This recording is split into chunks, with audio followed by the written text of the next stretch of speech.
They called him dangerous before he even spoke. A black honor student, handcuffed in his own school hallway, accused of stealing a laptop that had his name engraved on it. Teachers watched. Cameras rolled. Nobody stepped in. But when the truth came out, when they realized whose laptop it really was, the entire district would burn in shame. The question is, who will take the blame when the system itself is guilty? Before we deep dive into this interesting story, subscribe to our channel and tell us where are you watching from. Share in the comments below.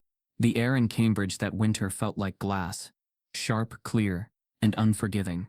Beneath the towering red brick walls of Harvard University, where futures were written in ink and legacy, a small figure huddled beneath a steam vent. His name was Caleb Monroe, and he was 8 years old. To the professors and students who passed by each morning, he was another ghost of poverty haunting the edges of their brilliance, a shadow in a city that liked its success stories clean and photogenic. Caleb had learned early that invisibility wasn't magic, it was survival.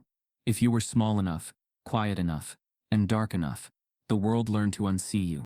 He woke before dawn most days, shaking off the frost that crusted on his jacket, a donation 2 sizes too big, and wandered the alleys behind the physics buildings. The janitors started early there, hauling out the trash from classrooms, where minds twice his age debated quantum equations and gravitational waves. Sometimes papers and books spilled from the bins, torn, smudged, forgotten. Caleb gathered them like treasure. The first time he saw a page filled with complex symbols, lines, curves, loops of meaning, he didn't understand the words, but something about the rhythm of it made sense to him. It was like music. He'd trace the symbols with his fingers, memorizing their shapes the way other children memorized street signs or playground rules. By sunrise, he'd sit near the statue of John Harvard, bundled in his jacket, flipping through damaged books with cold, stiff fingers. Students passed him daily, clutching coffee cups, earbuds sealing them off from the cold, and from him, no one ever stopped, except once, a campus security officer. The man's boots crunched over the frost as he loomed above Caleb.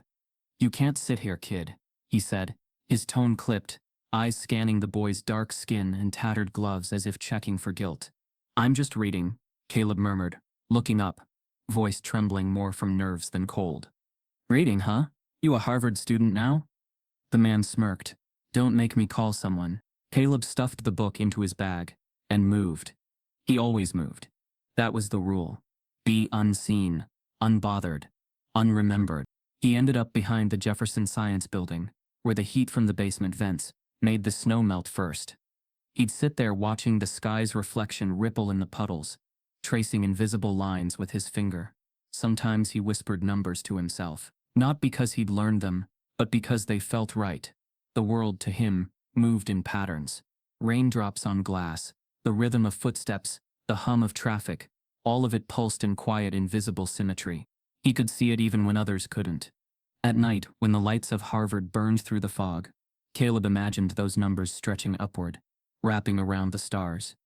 He wondered if the people inside those buildings ever saw it too. He missed his mother then. Her name was Danielle Monroe, a nurse's aide who'd lost her job after a hospital downsizing that seemed to hit the black staff first. She'd told him they were just restructuring, but he'd seen the way her shoulders collapsed when she came home, eyes rimmed red. They'd spent months bouncing between shelters until one night she didn't come back. The shelter manager said she'd gone to an interview in another town. That was 6 months ago. Caleb told himself she'd find him, that she'd walk down Massachusetts Avenue any day now, and call his name. But the city was loud, and he was small, and even hope had limits. Still, every night he whispered to her before sleep, to the sky, to the universe, to whatever was listening. "Good night, Mama." He survived on pocket change and kindness that came rarely, usually from those who had little to give. One janitor, Mr. Lawson, sometimes left him sandwiches near the back door of the physics hall. "You got a good head, kid," he'd say with a wink. "Keep using it." Caleb would nod, even though no one else believed that. He wasn't in school. He wasn't even on record. But numbers were his language. He didn't just read the books he found.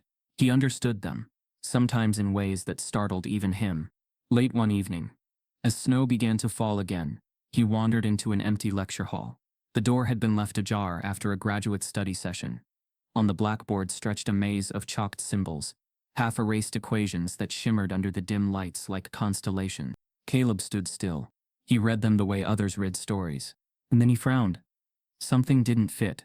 The symbols looped into one another beautifully, but one sequence near the bottom curved wrong. A number missing, or maybe a bridge, unseen. He stepped forward, hands trembling. He picked up a piece of chalk from the ledge. His breath fogged in the cold air as he started drawing. Small hands, steady lines. He didn't know the names of what he was writing, only that his mind felt like fire. Everything connecting, the puddles, the stars, the rhythms of life he'd been seeing all along. He rewrote the loop. The moment the chalk struck the board, something inside him unlocked. The numbers flowed effortlessly, like they'd been waiting for him all along. Behind him, the wind howled through the cracked window, scattering papers across the floor. Caleb didn't flinch. He was seeing something no textbook had ever described, a hidden symmetry, something that explained the gaps he'd always felt in the world. To him, it wasn't just math, it was memory, balance, gravity, and silence all singing together. He finished the final line, stepped back, and looked at it. His heart raced. The board, once filled with chaos, now hummed with clarity. He didn't know what he'd done, not really, but for the first time in his life, he felt visible. That feeling lasted only seconds. The door creaked. A flashlight beam cut through the dark. "Who's in here?" a guard's voice echoed. Caleb froze, heart pounding. The guard stepped closer, face tight with irritation. "You again?" He grabbed Caleb by the arm, hauling him away from the board. "I told you, no trespassing. You people never listen." The words stung more than the grip. "You people." Caleb tried to explain. "I was just—" "Save it," the guard barked. "Next time, I'm calling the cops." The man shoved him toward the door. The chalk clattered from Caleb's hand, rolling across the floor. The guard muttered as he turned off the lights, leaving the room in darkness. But just before the door slammed shut, a faint light shimmered across the board. The symbols glowed, softly, almost imperceptibly, as if acknowledging the boy who had completed them. Outside, snow fell in slow spirals. Caleb sat against the wall, staring up at the glowing windows of Harvard. He didn't know it yet, but inside that building, on that very board, he had just rewritten the foundations of a theory the world's top scientists had been chasing for decades. And by morning, his discovery would no longer be his secret. As dawn broke, the janitor, Mr. Lawson, stepped into the same hall to clean and froze when he saw the blackboard. The chalk symbols pulsed faintly, rearranging themselves, alive with a strange light. In the middle of the pattern, written in small, uneven handwriting, were 3 words that hadn't been there before. "Find the truth." The following morning, light filtered through the cracked window of the lecture hall, tracing golden lines over the chalkboard, where Caleb's equations still shimmered faintly. The air smelled of chalk dust and faint ozone, as if lightning had passed through during the night. When Mr. Lawson, the janitor, entered, his first instinct was to sigh at another mess left by privileged students pulling all-nighters. But as he stepped closer, the pattern on the board caught his eye. It wasn't random scribble. It was art. Mathematics painted with intuition. Symbols balanced like poetry. He frowned, leaning in. He didn't understand half of it. But something about the symmetry, the way each line connected, felt deliberate, purposeful. "Now who in the world?" he murmured under his breath. Then he remembered the boy, the small one with the big eyes, who always lingered by the dumpsters. The one who collected abandoned books, like other kids collected toys. Caleb Monroe. Lawson rubbed his chin. "You didn't just read 'em, did you, kid? You understood 'em." The sound of footsteps interrupted his thoughts. 2 graduate assistants entered, chatting. One of them noticed the board and snorted. "What the hell is that?" "Looks like somebody's kid broke in again," the other replied. "Probably that little street rat campus security keeps talking about. Guess he thought he'd play scientist." Their laughter was sharp and careless. Lawson's jaw tightened. "Maybe don't judge before you know what you're looking at," he said quietly. The taller student smirked. "Oh, come on, man. This is Harvard physics. You really think some homeless kid's solving cosmic riddles in the dark?" Lawson didn't answer. He just turned away, gripping his mop handle a little tighter than before. When they left, he took out his phone and snapped a picture of the board before the day's classes began. By noon, the chalk had been wiped away, replaced by fresh notes for a lecture on quantum curvature. But the image stayed in Lawson's phone, an unease he couldn't shake. Meanwhile, Caleb sat on the steps behind the science building, hunched over a piece of scavenged cardboard. He was trying to redraw what he'd written the night before, afraid that if he didn't, it might disappear from his mind. His small fingers moved fast, tracing numbers in black ink stolen from a half-dried marker. He didn't know the names of the theories or constants. He didn't know string theory or unified field equations. But he felt them. The way gravity bent space reminded him of the way people bent truth, invisible until it crushed you. When the janitor found him that afternoon, Caleb barely noticed. "You were in that classroom last night, weren't you?" Lawson asked softly.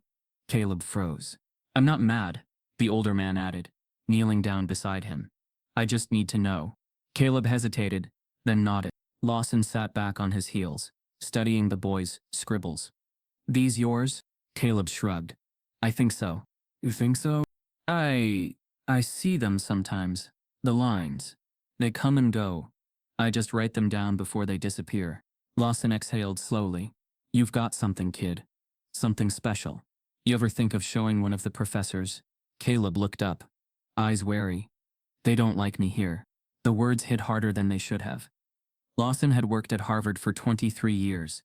He'd seen men in suits talk about equality in public, then lock their office doors to whisper about keeping the standards pure. He'd cleaned up after students who'd never gone hungry, never been chased from a doorway for being the wrong color in the wrong zip code. He knew what Caleb meant. "Still," he said, "don't let him scare you off. Real minds don't need permission." Caleb's lips twitched into something close to a smile. "You think it's good?" "I think it's beyond me," Lawson said honestly, "but I know genius when I see it." That night, Caleb slept curled in a stairwell near the heating ducts. He dreamed of light, golden equations spinning like galaxies. When he woke, he wrote them on an old envelope. One corner of the paper tore as he scribbled too hard, but he didn't stop until his marker ran dry. By morning, the envelope was covered in dense, looping script. He folded it carefully, tucking it inside his jacket. That same morning, in a conference room across campus, Dr. Nathan Harlow was giving a guest lecture on cosmic entropy. Harlow was Harvard's youngest astrophysicist, celebrated for his charisma, brilliance, and perfectly rehearsed humility. Cameras loved him. Students adored him. He spoke about space-time the way poets spoke about love. Abstract, grand, self-congratulatory. "Ladies and gentlemen," he said, pacing before a projection of star fields, "there are mysteries we have yet to solve. But someday perhaps one of you will write the equation that connects everything: matter, time, gravity, consciousness."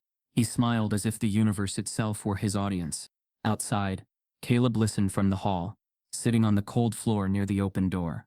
Every word tugged at him, not because he admired Harlow, but because he recognized something deeper. The man was describing what Caleb had drawn last night. The same symbols, the same loops. Caleb wanted to raise his hand, to say, "I've seen that equation. I wrote it." But he didn't. He'd learned long ago that certain voices carried weight, and his didn't. Instead, he quietly pulled the folded envelope from his jacket and stared at it. Later that day, while cleaning the hallway, Lawson found the paper Caleb had accidentally dropped. He opened it, eyes widening as he scanned the symbols, more intricate, more deliberate than the chalkboard version. "This ain't just numbers," he whispered. "It's something alive."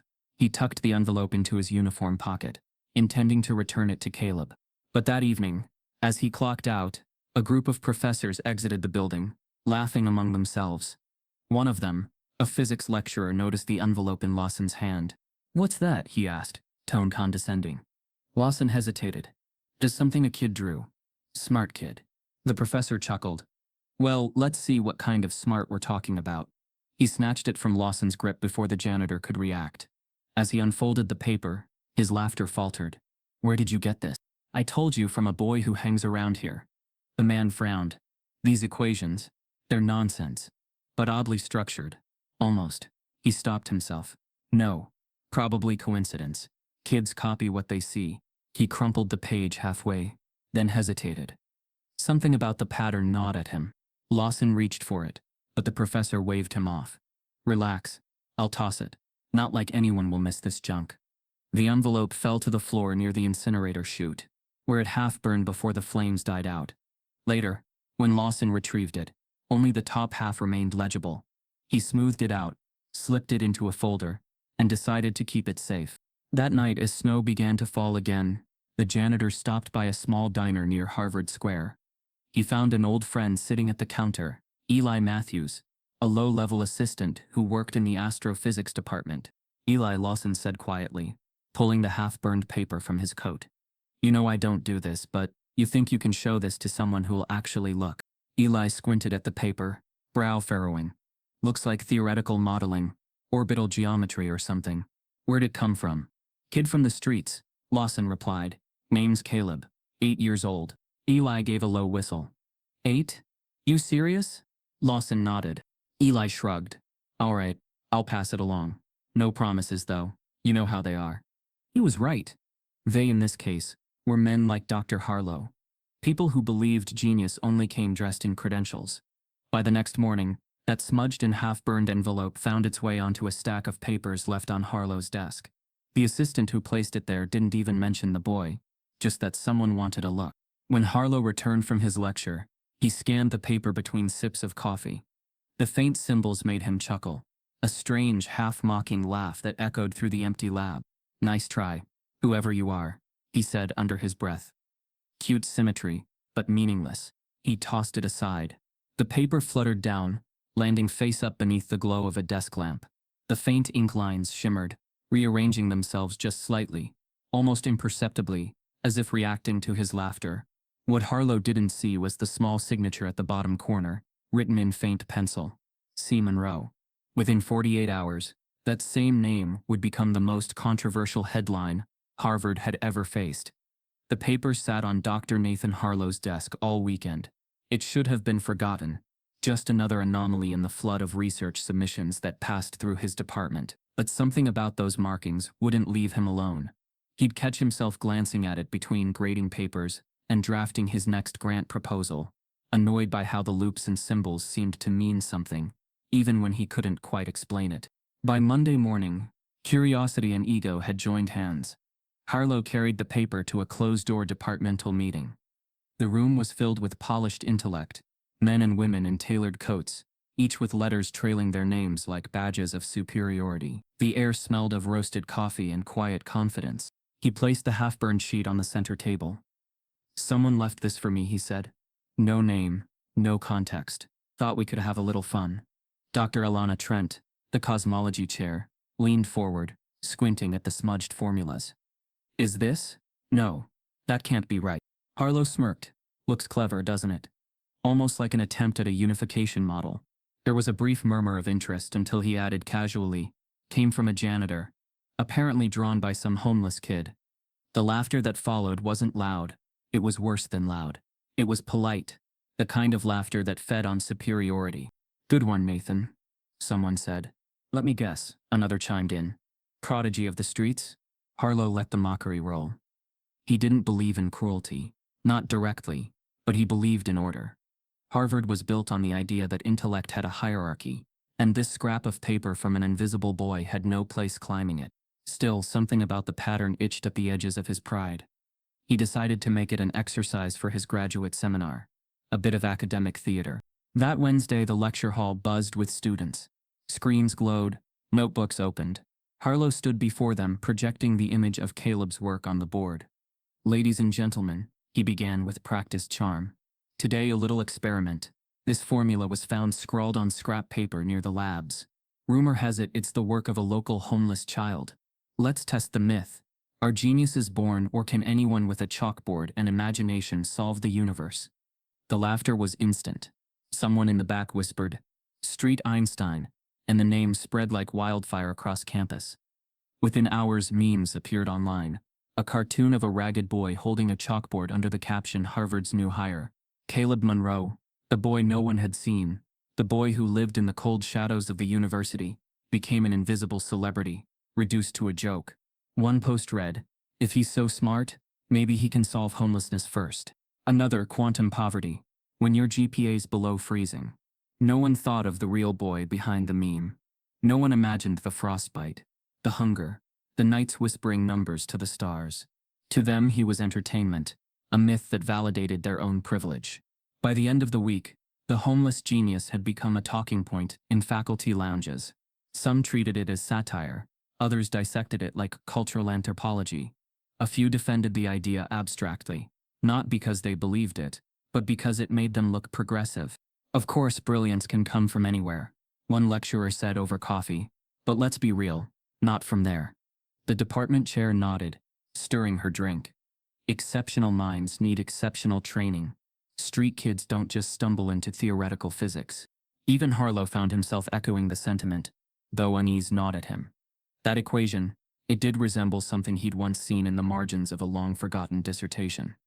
He couldn't fully dismiss it, but he refused to believe it could come from a boy with no formal education. In academia, disbelief wasn't just skepticism, it was defense. A few days later, he was invited to speak at a public symposium, The Future of Human Genius. The irony was almost cosmic. The auditorium was full, cameras rolled, professors, students, donors, all eager to hear the golden mind of Harvard's youngest star.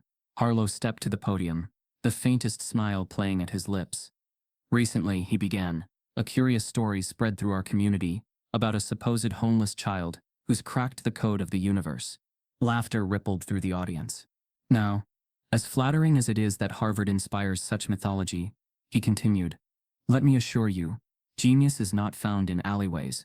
It is cultivated, structured, refined through discipline. Math is not poetry, and discovery is not luck. He clicked the remote. The screen behind him displayed a reconstruction of Caleb's equation. This, he said, gesturing toward it, is a child's attempt to mimic sophistication. Clever, perhaps, but meaningless. No context, no derivation, no rigor. It's what happens when imagination runs without guidance. Applause followed, measured intellectual applause, that reinforced the wall between them and everything outside it. For a moment he looked triumphant. The story, he believed, was over. But it wasn't. In the third row, a woman scribbled notes furiously in a small leather journal.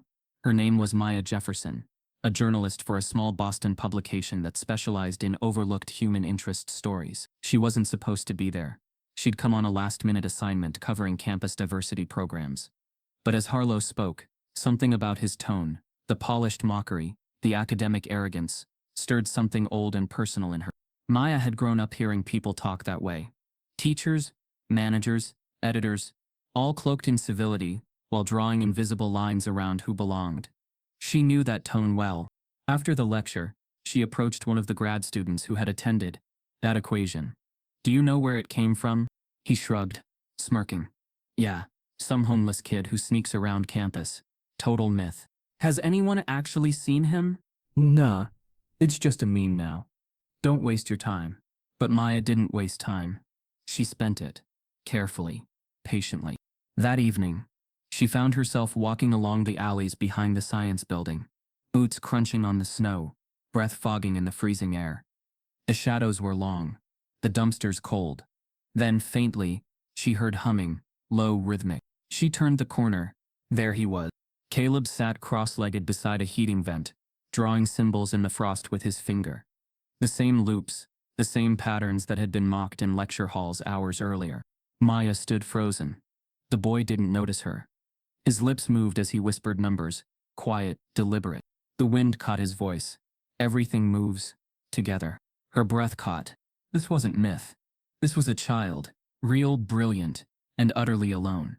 The next morning, Harlow's lecture made headlines online. The memes multiplied, the ridicule deepened, and Caleb's equation was cited as the perfect example of pseudo-intellectual delusion. But one article, buried deep in an independent blog, carried a different headline. The Homeless Prodigy Harvard Laughed At, and Why They Might Be Wrong, written by Maya Jefferson. Inside, she described what she'd seen. The boy, the frost drawings, the precision of his work. She didn't call him a genius, or a savior, or a miracle. She simply called him human. Within hours, the piece began to spread. First among local readers, then across education forums, then national networks. The laughter that had filled Harvard's halls began to echo back, distorted, questioned, challenged.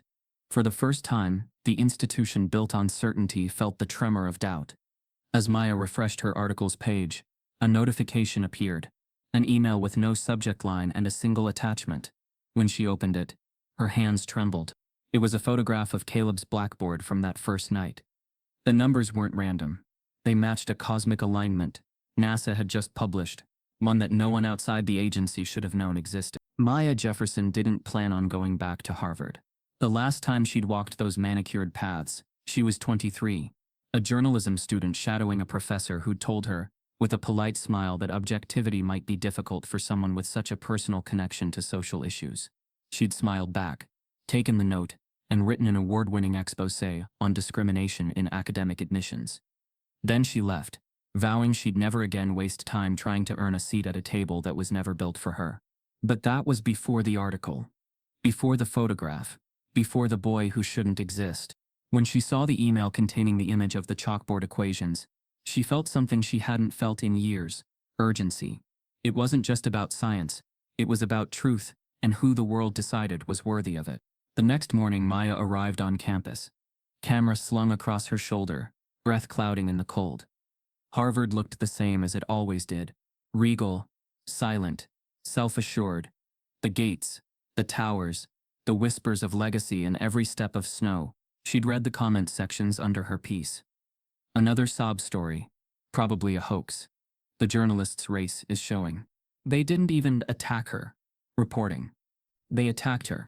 Still, she walked past the sneers of passing students, most too distracted by their own reflections to notice her. She stopped near the science building. The wind cut through her coat, sharp and unforgiving. Around the corner she heard it again, that sound she remembered from her first night following the rumor. The hum, soft, rhythmic, mathematical. Caleb Monroe sat there, cross-legged on the frozen ground, a stub of chalk clutched in his tiny fingers. The concrete beneath him was alive with symbols, arcs, loops, spirals so precise they looked etched by machine. Maya crouched slowly, careful not to startle him. "Caleb?" she said softly. The boy froze. His eyes lifted, dark, wide, guarded. He looked like someone who'd been told too many times to move along. She raised her hands slightly. "It's okay. I'm not here to take anything from you." He blinked. "You're not a teacher?" "No," she said. "I'm a writer." Caleb studied her face for a long moment. He had the kind of gaze that saw through politeness. Finally, he nodded toward the concrete. "I was finishing this one." Maya stepped closer. The equations spiraled outward from a central curve. Even to her untrained eye, it didn't look random. It looked alive. The lines connected like veins beneath glass, breathing with purpose. She crouched beside him. "Where did you learn to do this?" "I didn't," Caleb said simply. "It's just there. When I close my eyes, I see it." "See what?" He hesitated. "Everything moving. Like it's talking to itself." The simplicity of his answer hit her harder than she expected. She remembered being his age, sitting in the back of a Boston classroom where teachers lowered their voices when she asked too many questions. She remembered being told to stay realistic, that journalism was competitive, that maybe she should consider something simpler. Caleb wasn't supposed to exist. Not in the world Harvard had built. Not in the way it defined brilliance. And yet, here he was, drawing the language of the cosmos on cold concrete, unseen. She pulled a notebook from her bag. "Can I take notes?" He shrugged. "If you want." As she wrote, she asked gentle questions: where he slept, what he ate, what he remembered of his mother. The answers came in fragments, stitched together with silence. "I used to live in a shelter," he said finally.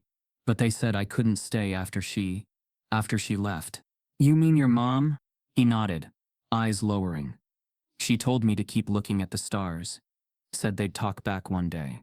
The words cut through her, not because they were poetic, but because they were true. By the time the sun began to set, Caleb had filled half the pavement with symbols. Maya photographed everything. Careful, deliberate shots of each equation, each line. Her fingers were numb, but her mind was racing. That night, she returned to her small apartment. The walls plastered with clippings and deadlines. She uploaded the photos, zooming in until the numbers blurred into light. Something about them felt right, balanced, whole. She didn't understand the math, but she understood meaning. The next morning, she pitched the story again, first to her editor. He frowned. "A homeless black kid solving cosmic equations? Maya, you know how this sounds. It sounds like truth. It sounds like you're chasing a headline, not a fact." She leaned forward. "Then let me prove it." Her editor sighed. "Maya, you're one of our best, but this isn't a race story. It's a science hoax." She almost laughed. "You're right. It's both." But the meeting ended the same way it always did, with a polite dismissal wrapped in compliments. Still, she wrote, she spent nights fact-checking, cross-referencing the photos with published models. A friend from MIT, an astrophysics grad she trusted, confirmed quietly over coffee. Some of these, they match dark energy flow predictions, but that's impossible. Why? She asked. Because we only released that data last week. No one outside the research circle could know it. Maya sat back, pulse quickening. Then how does an 8-year-old know it? The grad student hesitated, glancing around the cafe. If what you're saying is true, Harvard's not going to like this. You're poking the wrong gods.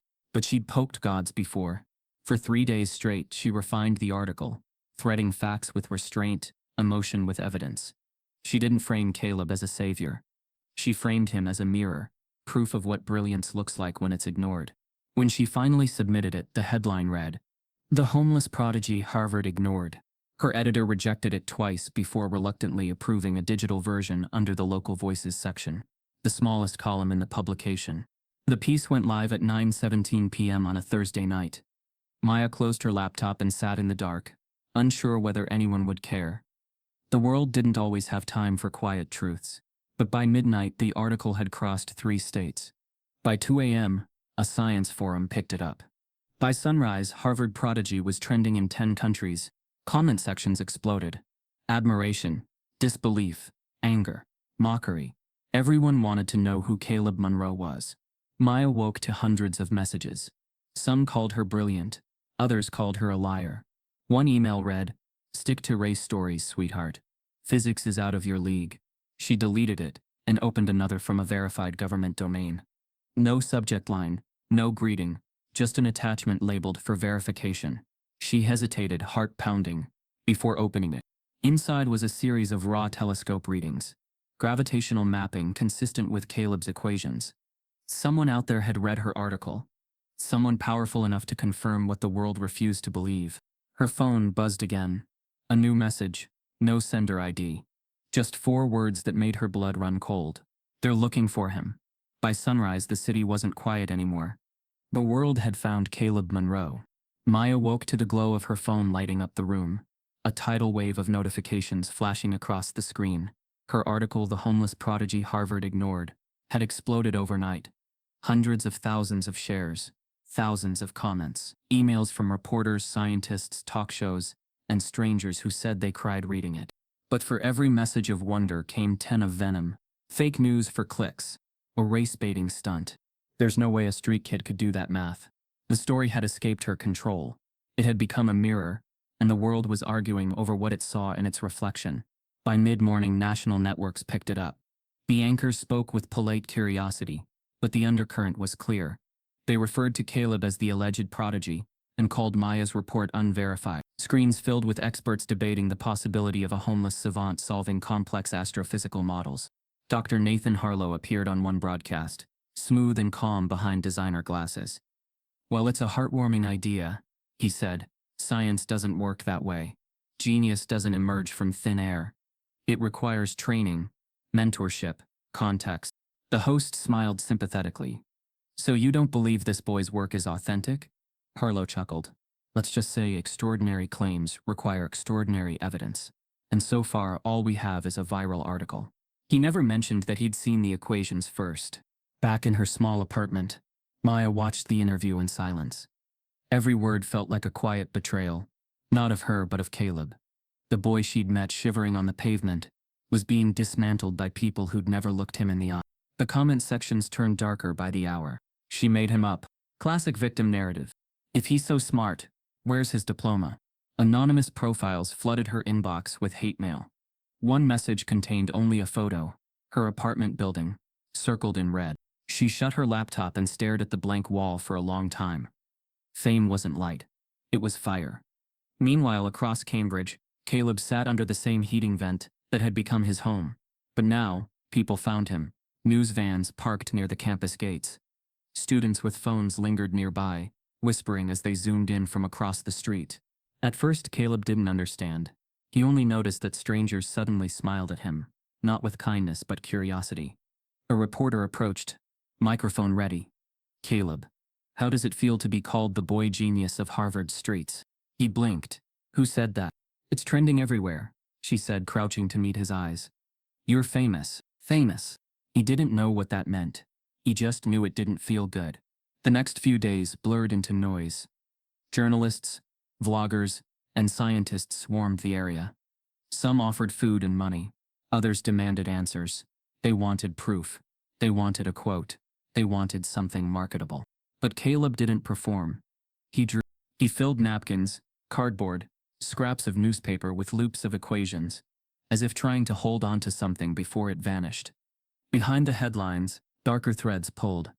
Online pundits accused Maya of orchestrating a hoax. A popular talk host sneered into his camera. Another woke fairy tale. Next, they'll tell us Einstein was homeless too. The audience laughed. Harvard finally broke its silence 3 days later. The university's official statement, polished and sterile, appeared across major networks. While Harvard encourages community engagement and applauds human potential, there is no verified evidence connecting any member of our faculty or staff to the claims surrounding the so-called Harvard Street prodigy. The words were surgical, cutting Caleb out of legitimacy without ever saying his name. Maya read the statement twice, then whispered to herself, "They just erased him again." Her inbox pinged. This time it wasn't hate. It was a message from an unfamiliar sender. The Barlow Foundation for Cognitive Research. The email was formal, signed by a woman named Dr. Evelyn Ross. "We have been following the reports about Caleb Monroe.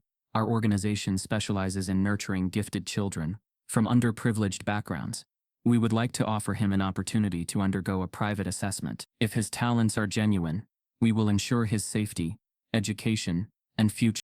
Maya reread it, cautious. It sounded sincere, but so had every exploitation she'd ever seen dressed as charity. That evening she found Caleb sitting outside the university gates, drawing with a stick in the slush. "They want to test you," she said gently. He didn't look up. "Who?" "A foundation. They said they can help. Real school. Real home." He stopped drawing. "Will they believe me?" She hesitated. "Maybe." He nodded slowly. "Then I'll try." For the first time in days, his face softened. Maya took him to a small diner nearby, away from the flashing cameras. As they ate, she noticed how every noise made him flinch. The door chime, the laughter, even the sound of a coffee cup setting down. "You okay?" she asked quietly. He stared at the window. "When they laugh, it sounds the same." "The same as what?" "The guards," he said. "When they said I didn't belong." Maya swallowed hard. "You do belong. You always did." But even she knew belief was fragile currency in a world that priced validation by pedigree. The next morning, Caleb's photo appeared on national news. A wide-eyed boy in a worn coat, headline blazing beneath. "Homeless genius or media myth." Television panels debated him, like a puzzle piece that didn't fit. Some praised him, others demanded DNA tests, IQ verifications, background checks. One analyst smirked. "I'm not saying he didn't do it, but people like him tend to embellish. Street kids are survivors. They learn to tell stories. People like him." Maya slammed her laptop shut. By afternoon, she and Caleb were moved into a temporary housing facility, arranged by the foundation. It was small but warm, a miracle to a child who'd slept on concrete. Still, cameras lingered outside, their lenses hungry for a glimpse. A representative from the Barlow Foundation visited, Dr. Evelyn Ross herself. A tall woman with silver hair and patient eyes. She smiled gently at Caleb. "We'd like to test your knowledge, sweetheart. No pressure, just play with some puzzles. Answer a few questions." Caleb nodded shyly. Maya watched, guarded, as he worked through each test. Mathematical riddles, abstract patterns, advanced sequences, each one completed effortlessly. Within 2 hours, he'd stunned the evaluators. Dr. Ross took Maya aside afterward. "I don't know what to say. He's not guessing. He's understanding. It's like he's seeing structures beneath reality itself." "Then you believe me now?" Maya asked. Ross hesitated. "I believe he's extraordinary, but I also believe you need to protect him. Fame attracts predators." Maya nodded. "He's had enough of those." That night, Caleb sat by the window, staring out at the city lights. He whispered, almost to himself, "It's loud out there. Everyone's talking, but no one's listening." Maya turned off her recorder. "What do you mean?" He looked at her. "They only see me now because other people said I was real. But I was real before that too." The words hit her harder than any insult online. He was right. The world didn't value truth. It valued spectacle. She promised herself she wouldn't let the world consume him. The foundation scheduled a final evaluation for the next morning, a live demonstration before a panel of scientists. They called it the proof test. If Caleb passed, he'd earn a full scholarship, a safe home, and a future untethered from the streets. For the first time, hope felt tangible. Maya packed her notes, triple-checked her recordings, and tried to sleep. Outside, wind scraped against the windows like restless breath. Sometime after midnight, a sound broke through, the faint pop of shattering glass. Maya sat up instantly. Caleb? He wasn't in the room. She bolted toward the hallway, the air thick with smoke. Downstairs, the shelter office was on fire. Flames licked at the papers scattered across the floor. Drawings, equations, notes, everything Caleb had written since the story broke. She stumbled forward, coughing, calling his name. Through the haze, she saw him standing near the doorway, clutching one half-burned notebook to his chest. His face was blank, unreadable. "They found me," he whispered. Maya pulled him outside as alarms wailed through the night, the sky bleeding orange. Behind them, his work, the equations that could have changed everything, crumbled into ash. As firefighters swarmed the scene, a charred scrap of paper fluttered against Maya's boot. She bent to pick it up. The edges were burned, but one phrase remained clear, scrawled in Caleb's uneven handwriting. "They want what I see." The night air still smelled of smoke. Maya stood in the wet ashes of what had once been the shelter's office, the charred remains crunching beneath her shoes. The fire trucks were gone now, leaving only steam rising from blackened walls and a silence too heavy to bear. Caleb sat on the curb, wrapped in a gray blanket. His face was streaked with soot, his eyes distant. In his lap rested the last unburned fragment of his notebook, edges curled, pages half-eaten by flame. "They took everything," he whispered. His voice trembled, more from disbelief than fear. Maya crouched beside him. "We'll rebuild it," she said softly. "You remember most of it, don't you?" He nodded slowly, staring at the smoke twisting upward like ghosts. "All of it. I can see it still. Every number, every pattern. They don't burn." She reached for his shoulder, but he flinched. "They won't stop," he said, eyes glistening. "They don't want me to remember." Before she could answer, a flashlight beam swept across them. Two police officers approached, their expressions carved from suspicion. "Evening," the taller one said flatly. "You the journalist?" Maya stood. "Yes. Maya Jefferson." "Good. We'll need a statement." His tone made the word statement sound like accusation. He turned his gaze to Caleb. "And this him? The kid from the article?" She hesitated. "Yes, this is Caleb." The officer nodded toward the burned building. "We're hearing he was seen inside before the fire started." Maya stiffened. "That's ridiculous. He was asleep upstairs." The man tilted his head.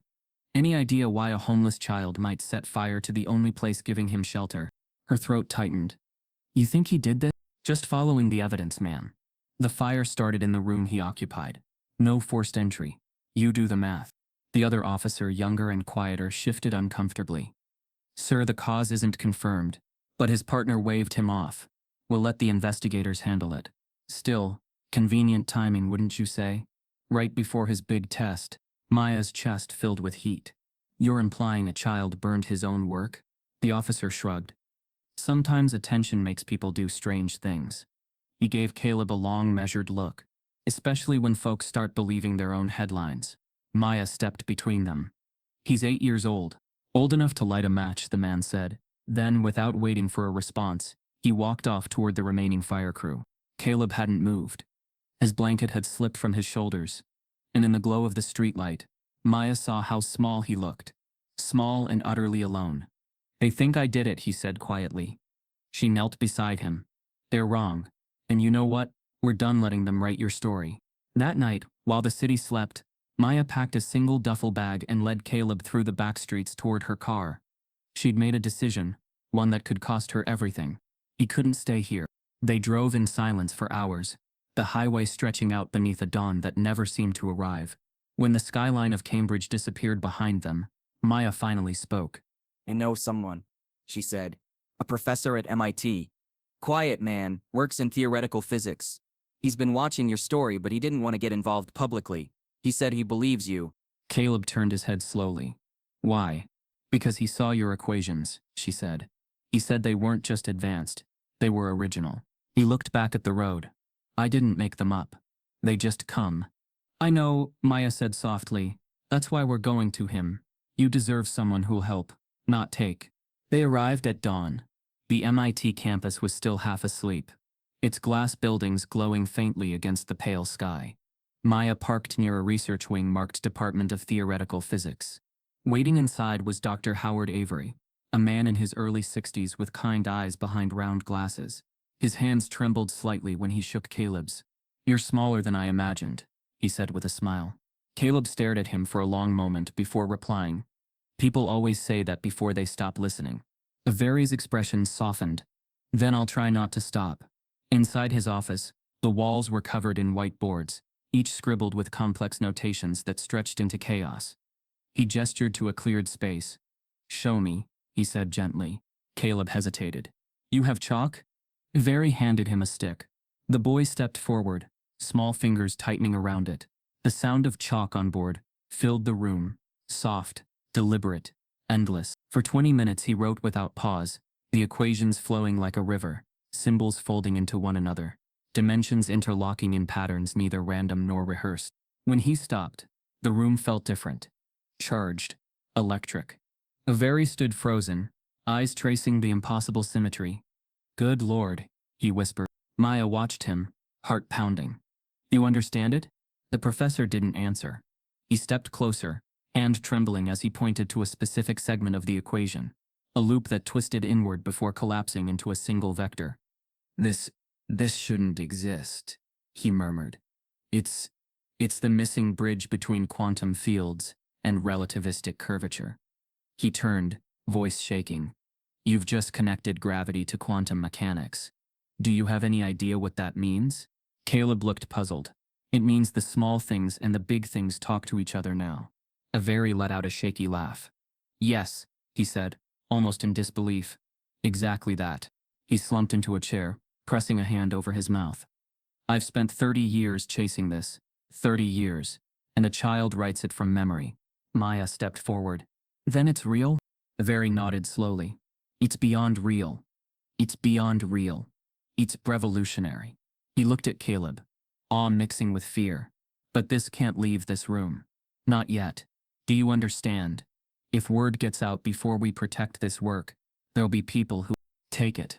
Maya finished. He nodded grimly. Or worse, take him. Caleb's eyes lowered. They already tried. The room fell silent. The professor rubbed his temples, then looked at Maya. We'll rebuild everything. Quietly. I'll get him materials, notebooks, a computer, if needed. But no media, no cameras, no leaks. Agreed? Maya exhaled. Agreed.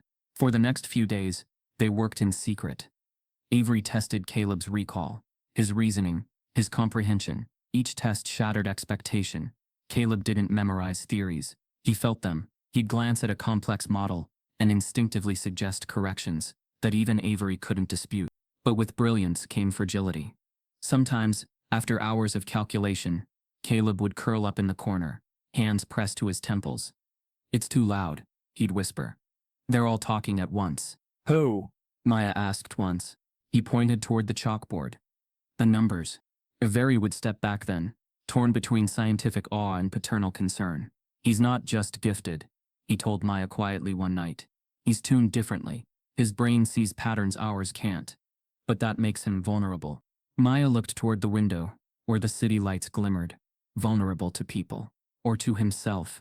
Avery's silence was answer enough. On the fourth day, as Caleb worked through another equation, Avery noticed something strange. A subtle distortion in the math. A rhythm repeating at irregular intervals. He leaned in closer. Caleb, this sequence here, he said, pointing. Where did it come from? The boy shrugged. It was already there. I just finished it. Avery frowned. Already where? In the space between things, Caleb said. The place that holds the quiet. A chill crawled up the professor's spine. He copied the pattern onto a separate board, calculating in silence. The numbers began to converge, faster, until the symbols reached a solution he'd never seen before. Avery stepped back, pale. This can't be right, he whispered. What is it? Maya asked. He turned slowly. He's derived a unifying constant, something that mathematically binds energy, matter and time itself. We've searched for it for decades. And this boy just wrote it from memory. Caleb looked up, eyes wide and frightened. Did I do something wrong? Avery shook his head. No, son. You might have done something none of us were ever meant to. As the room fell silent, a faint knock echoed from the hallway. Avery frowned. It was past midnight. He opened the door to find no one there. Only an envelope taped to the frame. Inside, a single sheet of paper bore 5 typed words. You're not the only one. The note on Dr. Avery's door changed everything. For days, he couldn't stop thinking about those 5 words. You're not the only one. They haunted him, not because they sounded threatening, but because they were true. He wasn't the only one who knew what Caleb was doing.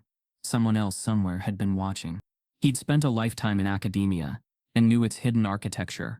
Gossip passed like currency, secrets traded under the pretense of peer review. Harvard and MIT shared an invisible bridge of rivalry and contempt, and nothing spread faster than envy disguised as skepticism. And Caleb Monroe had become the new obsession. At first it was whispers in the corridors. That boy's work can't be his. Then came the subtle questions from colleagues. Are you sure he isn't being coached? A week later, the rumors hardened into stories. An anonymous blog post surfaced titled, The Myth of the Street Genius, How Activists Manufacture Miracles. It accused Maya Jefferson of exploiting a child for political gain, claiming she'd fed him equations crafted by sympathetic academics desperate for relevance. The post spread like wildfire across scientific forums. The comments beneath were worse. They'll do anything to push a diversity narrative. Next they'll say he built a telescope out of garbage. You can't trust data from people who can't even find stable housing. Caleb didn't read the posts, but he felt their weight. He felt it in the way people looked at him, with curiosity at first, then with something sharper. Avery tried to shield him. But even inside MIT's walls, curiosity became contamination. Graduate students lingered outside his office, pretending to fetch coffee while stealing glances at the boy inside, scrawling mathematics that bent light and time. One afternoon, a young researcher named Dr. Colin Mercer stopped Avery in the hallway. He was polite, almost friendly, his tone dipped in professional concern. Howard, he said, you're putting your reputation on the line. This story of yours is getting out of control. Do you even have evidence the boy wrote those equations? Avery narrowed his eyes. I don't have evidence. I have proof. There's a difference. Mercer smiled faintly. Proof requires credibility. And let's be honest, the optics here. He let the sentence hang. No need to say the rest. The optics of a white Ivy League physicist endorsing a homeless black child's cosmic theory were complicated. Avery's voice was cold. You're smarter than that, Colin. Mercer shrugged. Maybe. But the world isn't. By the end of the week, Harvard's internal mailing lists were buzzing. Private faculty emails, meant for closed discussion, began dissecting Caleb's case. One message read, While I respect Dr. Avery's humanitarian instincts, this is not how science is done. Exceptional claims require exceptional training. It's not prejudice to demand rigor. Another replied, Exactly. We cannot allow sympathy to compromise standards. This child is a product of narrative, not intellect. Maya saw those words before the world did.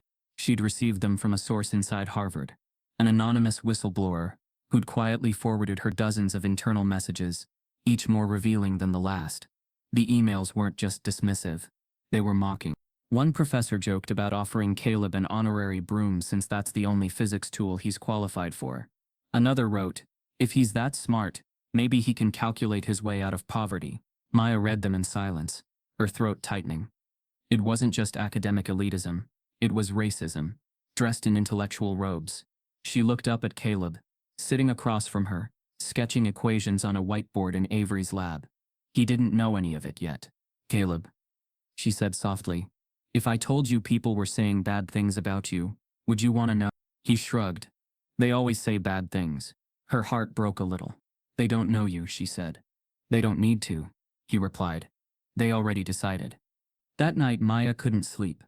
The glow of her laptop screen cast shadows on her face as she scrolled through the leaked correspondence. Each sentence revealed more than professional doubt. It exposed the quiet machinery of prejudice. She could feel the story forming inside her, heavy and urgent. She wasn't just documenting injustice anymore. She was living inside it. At MIT, Avery tried to keep Caleb focused on the work. They'd begun formalizing the equations, transcribing what Caleb called the bridge, the missing link that connected quantum and gravitational models.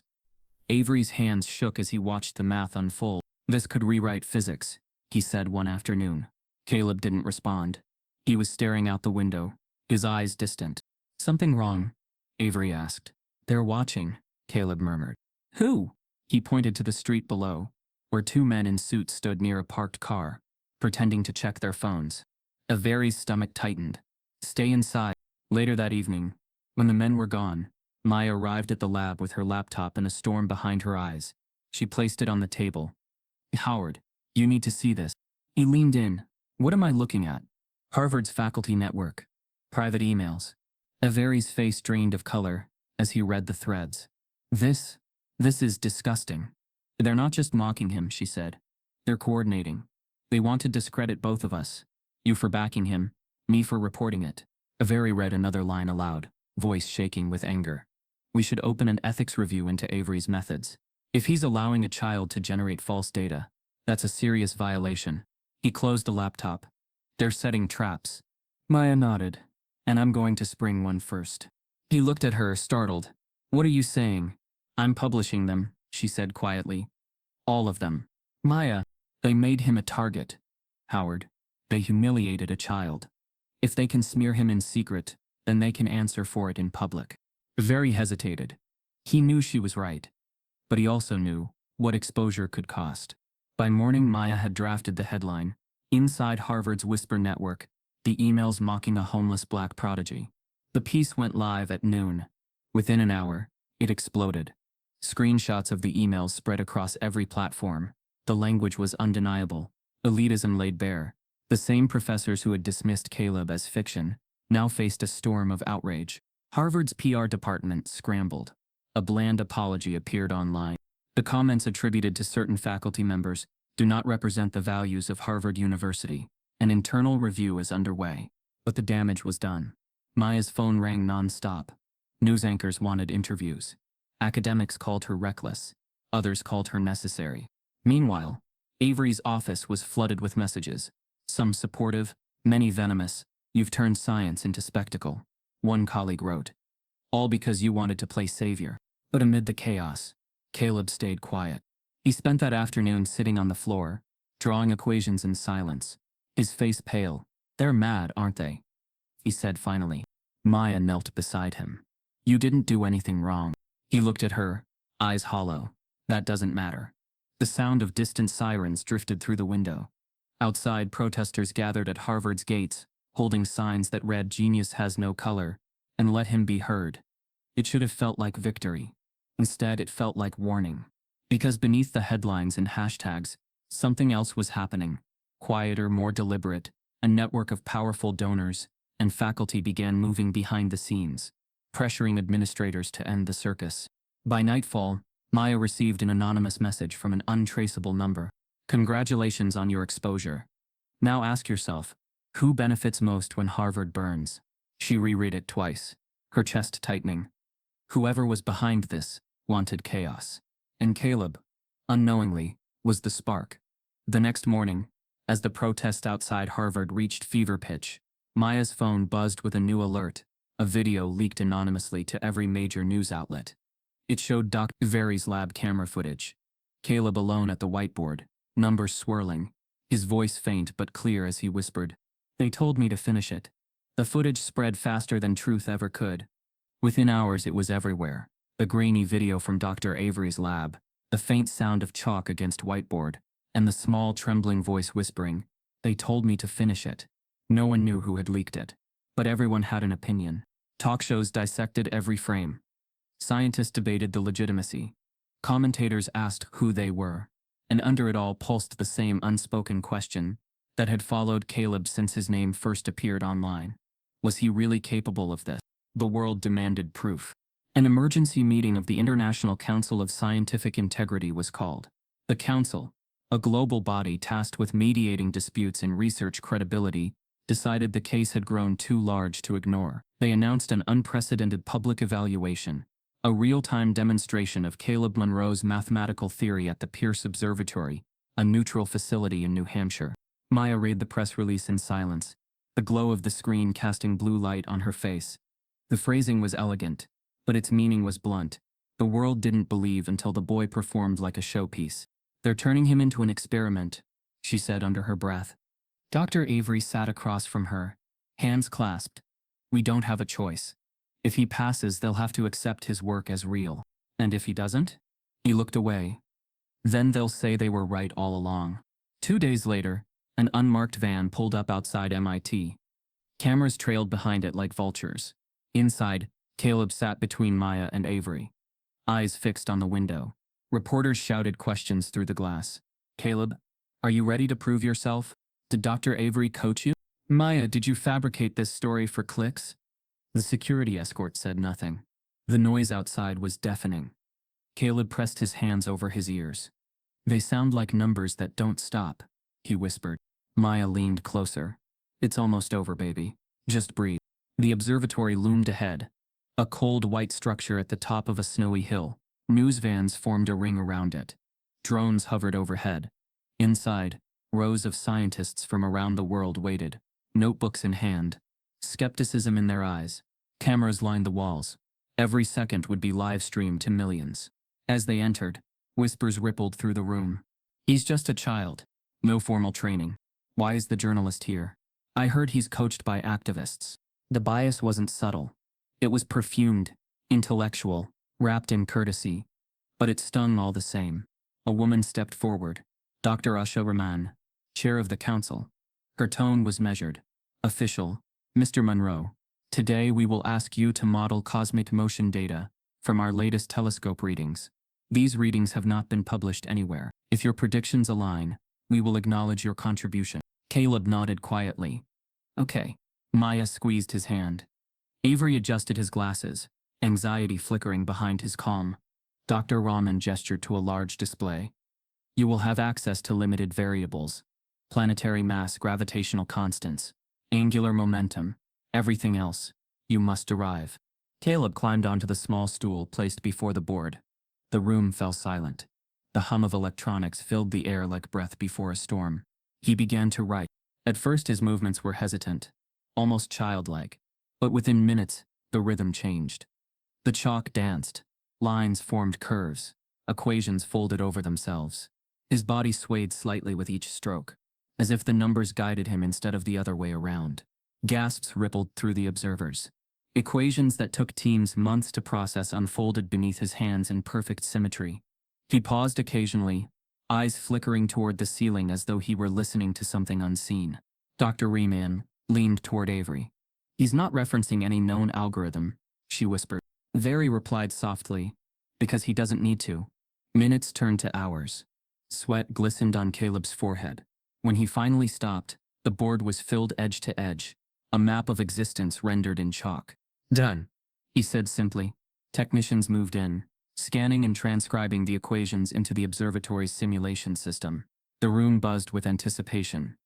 On the massive monitor, galaxies appeared, spinning, bending, colliding, every movement mirrored by Caleb's mathematical predictions. A digital overlay began calculating variance between Caleb's model and actual cosmic motion. The numbers scrolled upward, then froze. 95. The silence was deafening. One scientist dropped his pen. Another whispered, "That's impossible." Dr. Raman stepped forward slowly. "Run it again," she said. They did. Same result. She turned to Caleb. "How did you—" He looked at her with a mixture of confusion and calm. "It was already there," he said. "I just followed it." Applause broke out, hesitant at first, then growing louder. Some clapped out of awe, others out of relief. But even amid the celebration, the tension didn't fade, because not everyone was applauding. Near the back, a cluster of older scientists whispered furiously among themselves. One of them, Dr. Gerald Shaw, a veteran astrophysicist and longtime critic of Maya's reporting, spoke louder than he intended. "This isn't humanly possible," he muttered. "A child from the streets predicting cosmic motion with near-perfect precision. There's something wrong here." Dr. Raman turned toward him. "Dr. Shaw, please." "No," he said sharply. "Someone's feeding him data. Or worse, manipulating it." There's no other explanation. The murmurs spread again. The applause faded into unease. Maya stepped forward. He did this on his own, she said firmly. Every symbol came from him. Shaw sneered. And you would know you're not a physicist, Miss Jefferson. You're a storyteller. Avery's voice cut in, calm but steely. Stories are how truth survives. You might remember that, Gerald. But Shaw wasn't finished. He pointed at Caleb. Then tell me this. Where did he learn it? Who taught him the fundamental constants? The quantum integrals? He doesn't even go to school. Caleb's small voice broke the tension. I don't learn it, he said softly. I remember it. The room went still again. Dr. Raman's expression flickered between curiosity and concern. Remember? From where, Caleb? He hesitated. From the dark part of the sky, the quiet part.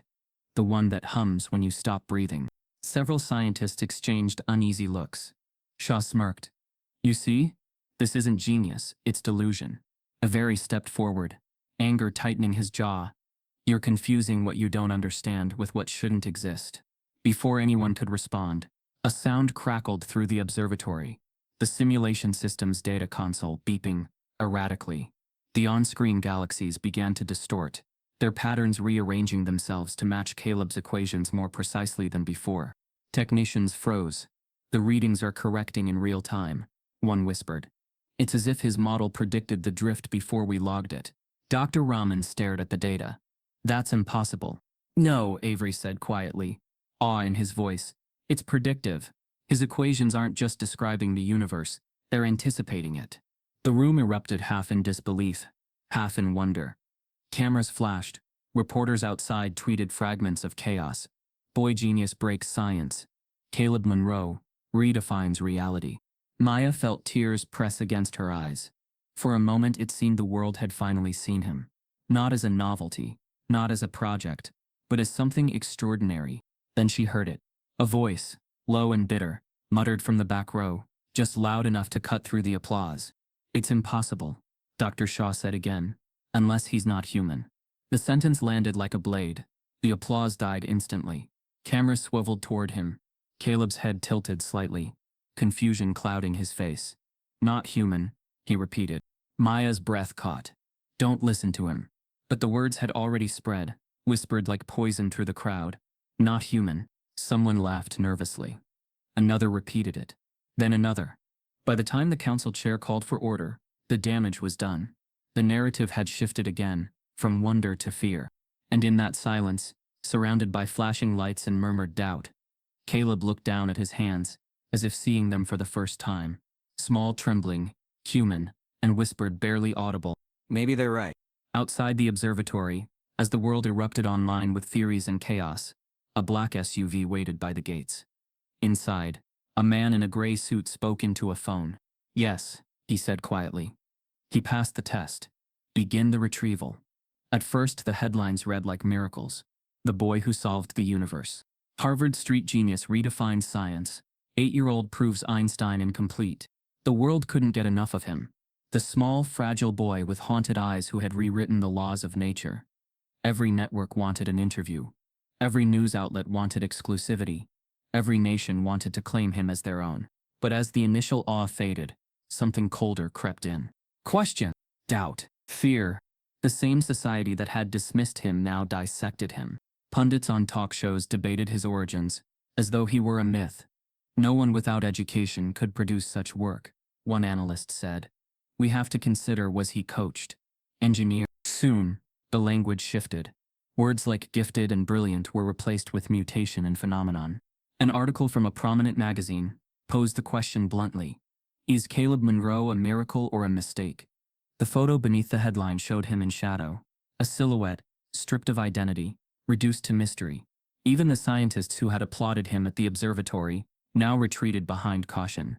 Harvard released another statement. While Mr. Monroe's results are intriguing, the lack of verifiable background and unexplained predictive accuracy raise legitimate questions. We urge restraint before drawing conclusions. Restraint, the polished word for disbelief. Maya read it aloud in her apartment, her voice trembling. They won't even call him a child, she said. He's Mr. Monroe now, like he's a suspect. Dr. Avery paced behind her, eyes dark. They're afraid, Maya. He broke their hierarchy. A child from nothing. A black child doing what they couldn't. Fear always dresses itself as professionalism. She turned to him. And what happens when fear runs out of disguise? He didn't answer. By the end of the week, the story had metastasized into something monstrous. Cable hosts invited geneticists to speculate whether Caleb's unusual neurological structure could explain his abilities. One show titled its segment Human Anomaly, Genius or Glitch. Clips of Caleb's observatory performance played on repeat. Slowed down, zoomed in, analyzed frame by frame, as if searching for proof of trickery. Online, the hate grew louder. Comment threads turned vicious. No normal brain works like that. He's a science project gone wrong. There's no way he's human. The phrase had spread like wildfire, not human. And once an idea like that took root, it never left. Maya tried to shield him from the noise. She turned off the TV, hid the papers, blocked the comments. But Caleb still felt it, in the way people stared, the way microphones followed him like spotlights. He stopped eating, stopped sleeping. Sometimes he'd sit in silence, tracing invisible lines on his arm, murmuring to himself. "They keep trying to take it," he whispered one night. "Take what?" Maya asked gently. "The quiet, the space where I think." Her heart broke a little more each time. A week after the observatory test, Caleb was invited to appear on a primetime television interview. A friendly conversation. The producer had promised. Maya refused at first, but Avery convinced her. "If the world sees him speak for himself," he said, "they'll have to remember he's human." They were wrong. The interview was a circus disguised as science. Bright studio lights, a smiling host, an audience trained to clap on cue. Caleb sat in a chair far too large for him. Feet dangling, eyes darting between the cameras. "So, Caleb," the host began, voice dripping with charm. "When you look at the stars, what do you see?" Caleb hesitated. "I see how they talk." "Talk?" the host repeated with mock surprise. "What do they say?" "They tell me where they're going next." The audience laughed. It wasn't cruel at first, just uncertain, uncomfortable, but laughter was contagious. The host leaned closer. "And do they talk to anyone else?" Caleb shook his head slowly. "No. They stopped talking to grown-ups a long time ago." The laughter grew louder. The camera zoomed in on the boy's solemn face, and Maya's chest tightened. After the broadcast, headlines mocked him again. "The child who talks to stars. Genius or delusion?" The next day, tabloids published unauthorized photos of him leaving the studio, calling him the alien child. Maya slammed the magazines onto Avery's desk. "They're not reporting, they're hunting him." Avery nodded grimly. "And when hunters run out of prey, they invent monsters." That night, protesters gathered outside the hotel where they were staying, some carrying signs that said, "Protect our children from experiments." Others held placards demanding access to his DNA. Flashes lit up the night as photographers shouted questions. "Caleb, are you a lab creation?" "Maya, are you hiding the truth?" "Did Harvard build him?" The hotel staff asked them to leave by morning.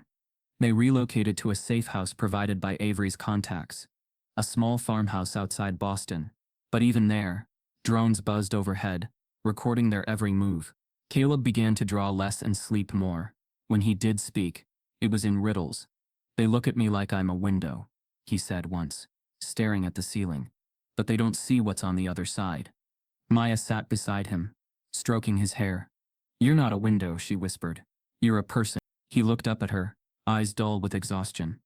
"Then why do they keep trying to see through me?" She didn't have an answer. By the end of the month, even allies began to pull away. Funding for Avery's lab was quietly suspended pending ethical review. Maya's editor stopped taking her calls. She received a final text from him. Too controversial. Legals advising distance. Isolation closed in like fog. Then one afternoon, a man from a private research firm visited the farmhouse. He introduced himself as Mr. Clark, carrying credentials and a government letterhead. His tone was polite but rehearsed. "We're very interested in Caleb's work," he said. "Our agency would like to ensure his safety. The public attention is volatile." Maya didn't trust him. "Safety from whom?" she asked. "From everyone," Clark replied smoothly. "We can offer protection, education, and a controlled environment for him to continue his research, with proper oversight." Very bristled. "He's not a specimen." Clark smiled thinly. No one said he was, but you must understand, he's become a national security concern. His data aligns with classified astrophysical anomalies. We need to know what he knows. Maya's voice hardened. We're not giving him to you. Clark's smile didn't falter. You might not have a choice. He left his card on the table and walked out, the weight of his promise lingering in the room. That night, Maya double-locked the doors. Caleb barely spoke. He sat by the window, watching the fields shift in the moonlight. They'll come soon, he whispered. Maya crouched beside him. No one's coming. You're safe. He shook his head. They always come when it's quiet. At dawn, she woke to the sound of wind. Too loud, too sudden. The curtains fluttered. The door creaked open. Caleb? She called. No answer. She ran through the house, heart pounding. His blankets were still warm, his shoes by the bed. The back door stood ajar. Outside, tire tracks carved into the mud led toward the road. Maya shouted his name until her voice broke, her echo swallowed by the morning fog. In the distance, a helicopter lifted slowly above the trees, dark, silent, and unmarked. As Maya fell to her knees, a single object caught her eye in the grass. Caleb's notebook, open to the last page. Written in hurried, trembling letters were the words, "If they find me, look at the stars." The world forgot him faster than it found him. 3 months had passed since Caleb Monroe vanished. 3 months of silence that stretched across news cycles, fading hashtags, and unanswered questions. The frenzy that once surrounded the boy who solved the universe was now a footnote in digital history, a mystery swallowed by newer scandals and fresher outrage. But somewhere beneath that silence, far from cameras or compassion, Caleb was still alive. He woke every morning in a room without corners. It wasn't a cell, at least, not in name. The walls were soft gray, smooth and windowless, illuminated by a ceiling that never dimmed. A single metal desk stood at the center, stacked with notebooks, pens, and endless sheets of blank paper. Cameras blinked from the ceiling, watching him breathe, blink, exist. The scientists who visited him wore masks, white coats, and the same detached curiosity one might reserve for an unfamiliar animal. They spoke in tones stripped of warmth. "Good morning, Caleb. Do you remember yesterday's sequence? Can you show us how you derived the harmonic resonance constant again?" He answered, because he was too tired to refuse. They called it the Echelon Research Initiative, a private defense contract masquerading as scientific advancement, funded by a coalition of government agencies and tech magnates. Echelon specialized in cognitive analytics for predictive defense systems. In simpler terms, they wanted to weaponize genius. Caleb's genius. At first they were gentle. They brought him new notebooks, soft blankets, warm meals. But every kindness came with a condition. Another equation, another test, another day under observation. They began scanning his brain activity, mapping how he processed information. Electrodes dotted his scalp like constellations. They whispered behind the glass walls about abnormal neural synchronization and unquantifiable spatial recall.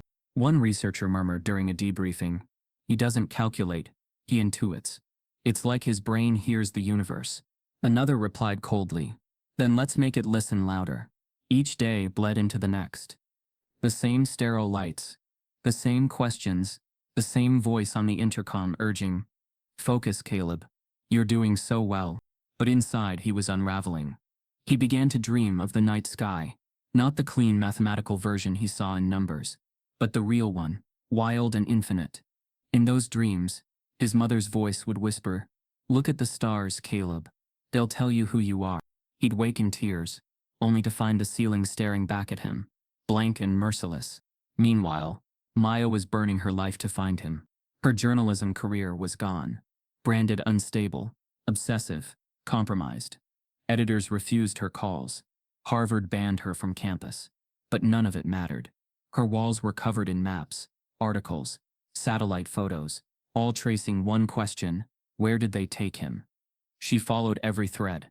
Government grants, classified research funding, corporate mergers.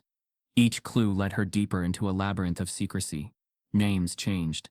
Records vanished. But one pattern persisted. The same signature appeared on multiple funding contracts. Clark Defense Solutions. The same name as the man who'd visited the farmhouse. She printed his last known company file, circled an address in rural Virginia, and drove through the night.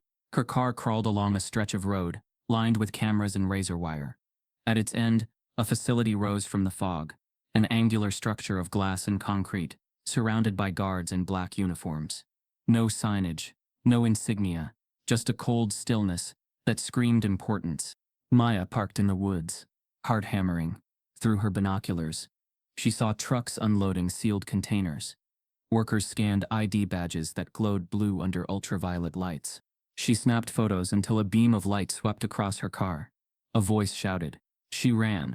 Branches tore at her coat as she bolted into the trees. Behind her, flashlights cut through the darkness. She tripped, fell, crawled behind a fallen log, and stayed still until the voices faded. When she finally stopped shaking, she whispered into the dirt, "I know you're here, baby. I'm coming." Inside the facility, Caleb was drawing again. They'd given him new materials, advanced algorithms, telescope data, restricted cosmic coordinates. He filled pages with spirals and curves, patterns that pulsed like heartbeat tracings. A scientist named Dr. Vincent Hale entered one evening, carrying a clipboard. He was younger than the others, his tone softer, but no less calculating. "Do you know what you're doing, Caleb?" he asked. Caleb didn't look up. "You tell me." Hale smiled thinly. "You're helping us understand the language of the universe." Caleb's chalk scratched harder. "You're trying to make it talk back." Hale paused. "And is that so terrible? When you make something talk that doesn't want to," Caleb said quietly, "it starts to scream." Hale's pen froze mid-sentence. Later, in the observation room, he told his colleagues, "The boy understands more than we think. He knows we're using him." One replied, "He's 8. He knows what we allow him to." But Caleb was already planning his rebellion, not through defiance but through brilliance. He began hiding messages in his equations. Tiny anomalies, misplaced decimals, subtle curves that didn't fit any logical pattern. To the scientists, they looked like errors. To him, they were language. He remembered what Maya had told him once. Truth hides best in plain sight. Each symbol became a syllable. Each line, a sentence. A coded message hidden in mathematics, one only Maya could read.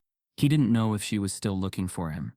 But hope, even when buried under fear, was a stubborn thing. One day, Hale entered with a new assignment. "The director wants you to replicate the anomaly from your observatory test," he said. Caleb didn't respond. He drew a spiral, nested within another, and whispered, "This one isn't for them." "What?" Hale asked. "Nothing."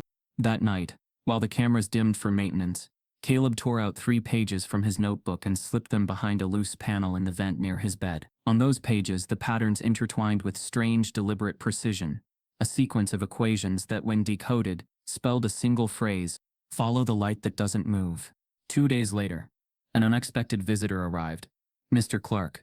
He stepped into Caleb's room, with his usual calm, his gray suit immaculate, his smile thin as paper. "You've been very helpful, Caleb," he said, "but we need a little more." Caleb's fingers tightened around his pencil. "I'm tired." Clark crouched to eye level. "You're making history. Don't you want to finish what you started?" "I didn't start it," Caleb said. "You did." Clark's smile vanished. "Careful, son. You don't want people thinking you're uncooperative." The word uncooperative hung in the air like a threat. After Clark left, Caleb stared at the ceiling until his vision blurred. His hand shook as he wrote one final equation. Not for them, but for Maya. He didn't know if it would ever reach her, but something deep inside whispered that she would find it, because she always did. Meanwhile, hundreds of miles away, Maya broke into the facility's external data network through a contact at a cybersecurity firm. Most of the files were encrypted beyond reach, but one folder caught her eye, a collection of cognitive mapping records, tagged with the name Project Eclipse. Inside were dozens of scanned notebook pages. Caleb's handwriting. Unmistakable. Her breath caught. "Oh my God." She zoomed in on one file. Page 37. Amid the dense symbols, her eyes froze on a familiar curve. It wasn't math. It was memory. She whispered aloud. "He left me something." The line patterns mirrored the map of constellations she'd seen once on a winter night. The same night she found him drawing on the concrete outside Harvard. But one star was different. Brighter, fixed where it shouldn't be. "Follow the light that doesn't move," she murmured. A star that doesn't move. Her pulse quickened. A satellite, she realized. He's pointing to a satellite. She cross-referenced orbital data. Hands trembling, until she found it. Eclipse 9. A surveillance satellite owned by Clark Defense Solutions. Its transmission frequency matched the facility's coordinates. He wasn't just leaving her a message. He was leaving her a trail. As Maya's laptop processed the final signal trace, her screen flickered. A single new message appeared. No sender, no timestamp. Just 3 words in all caps. He knows now. The message he knows now burned in Maya's mind like a warning written in fire. She didn't sleep for 2 days. Every hour she stared at the coordinates Caleb had hidden inside the equations. They pointed to a restricted region in rural Virginia, the same place she had seen before the men with flashlights chased her into the woods. Now she had the facility wasn't just real, it was the center of something far larger than she imagined. She traced its satellite link back to Project Eclipse, cross-referencing every file she had stolen. The deeper she went, the clearer it became. Caleb wasn't the only child they'd studied. Dozens of files, redacted beyond recognition, referenced subject groups each marked terminated after non-compliance. Her hands shook as she scrolled. "Oh my God," she whispered. "They've been doing this for years." The next morning she stood before a mirror in a cheap motel bathroom, cutting her hair shorter, dyeing it a muted brown. Her old press badge hung around her neck, altered with a forged laminate that read Dr. Myra Jenkins, Cognitive Research Division. She practiced her new voice, clipped, measured, emotionless. She'd seen enough scientists to mimic their detachment. By dusk she was on the road again. At the facility gate she handed her badge to the guard. He scanned it, his expression unreadable. "Purpose of visit, data cross-validation," Maya replied smoothly. Dr. Hale requested additional analysis on cognitive frequency modeling. He nodded, handing back the badge. "Welcome to Echelon Research, Doctor." The words made her stomach twist. Inside, the air smelled of antiseptic and machine oil. The corridors were white, silent, endless. Employees moved like ghosts. Heads down, voices low. Every door bore a number. Every wall a camera. She passed a window and froze. On the other side of the glass was a room lined with metal tables. Charts filled with neural scan patterns were pinned across the wall. But what caught her breath was the photograph taped beside them. Caleb's face, younger, smiling faintly, labeled Subject 9. She clenched her jaw and forced herself forward. The elevator required biometric access. When the doors opened, a man stepped out. Dr. Vincent Hale, the researcher who had once spoken softly to Caleb. His eyes flickered with surprise. "I don't know you," he said. "I'm new," Maya replied quickly. "Transferred from DC, Cognitive Systems. They said you needed assistance decoding neural sync patterns." He studied her for a moment, suspicion shadowing his face. "They sent you alone?" "Yes. The system's proprietary. Less exposure, less risk." The logic worked. Scientists loved efficiency. He nodded reluctantly. "Follow me." They descended 2 more levels, until the air grew colder. The hall lights dimmed here. This part of the facility wasn't for visitors. When they reached sublevel C, Hale stopped. "This is where we keep the prototypes," he said quietly. "Cognitive prodigies, predictive processors, special cases." Her breath caught. "He's here, isn't he?" Hale's tone shifted. "You mean the boy?" "Yes." He looked almost regretful. "But you shouldn't call him that. Around here, he's just the source." The words scraped like metal against her chest. He swiped his badge and opened the door. Inside, the hum of machines filled the space, rhythmic, steady, inhuman. And there he was. Caleb sat at a metal desk under a dome of flickering light, electrodes trailing from his temples to the ceiling. His hands moved slowly, tracing patterns across a transparent screen that projected equations into the air. He looked older somehow. Not in years, but in wear. His eyes were empty, like they'd been hollowed out and replaced with calculation. "Caleb," she whispered. He didn't respond. Hale turned to her. "He doesn't talk much anymore. Not since they increased the stimulation cycles." Her jaw tightened. "They're torturing him." "It's data optimization," Hale said, voice low but detached. "We're mapping how his brain translates abstract energy patterns." "You can't imagine what this means for defense technology." "I can imagine exactly what it means," Maya snapped. "You're turning him into a weapon." He frowned. "You talk like an activist." "I'm something worse," she said. "I'm a journalist." His eyes widened just as she pressed a taser against his ribs. The jolt dropped him instantly. She caught him before he hit the floor, lowering him gently. Sorry, doctor, she whispered. But I've had enough of men explaining monsters. She ran to Caleb's side, pulling the electrodes from his head. His skin was pale, his breathing shallow. Caleb, it's me. It's Maya. He blinked slowly, disoriented. You came. Yes, baby. I'm here. We're leaving. He glanced at the glowing equations still floating above the desk. They said if I stopped, the stars would break. She cupped his face. You don't owe them the sky. The door alarm flashed red. Hale must have triggered a failsafe before collapsing.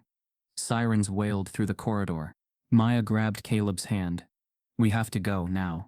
They ran down the sterile halls, past locked doors, and startled guards. Maya's stolen badge failed at the next checkpoint. She shoved it into the scanner again, and again, until the door clicked open. Beyond it, a narrow maintenance tunnel stretched toward faint light. Caleb stumbled behind her, his body weak. It's loud, he murmured. They're all yelling. Who? She asked, breathlessly. The numbers, he said. They're scared too. She tightened her grip. Then we'll quiet them together. When they emerged from the tunnel, the cold night hit them like a wave. For the first time in months, Caleb felt real air, wet, sharp, alive. He gasped, looking up at the open sky. The stars shimmered above, silent and infinite. They look different, he said. No, Maya replied softly. You're just seeing them free. Behind them, the alarms intensified. Flashlights cut through the darkness. They sprinted toward the tree line. A guard shouted. A gun clicked, but the shot never came. Maya turned to see Dr. Hale standing between them and the armed men. Let them go, he shouted. If you touch that boy, you'll destroy everything. The guards hesitated. Maya didn't wait. She pulled Caleb into the woods. Branches whipped their faces as they ran. When they finally collapsed behind a fallen log, Maya pressed her forehead to his. You're safe, she whispered, trembling. He didn't answer. His gaze was fixed on the sky. They don't understand, he said quietly. I wasn't supposed to escape yet. Maya frowned. What do you mean? He turned to her, eyes glassy but certain. I left them something inside the equations. They'll follow it. They have to. She grabbed his shoulders. You don't owe them anything. We're done. He shook his head slowly. I can't leave until it's finished. The words chilled her. Caleb, we have to go. He cut her off. If I don't finish, they'll use what I gave them wrong. They'll break the sky for real. Maya's breath hitched. What are you talking about?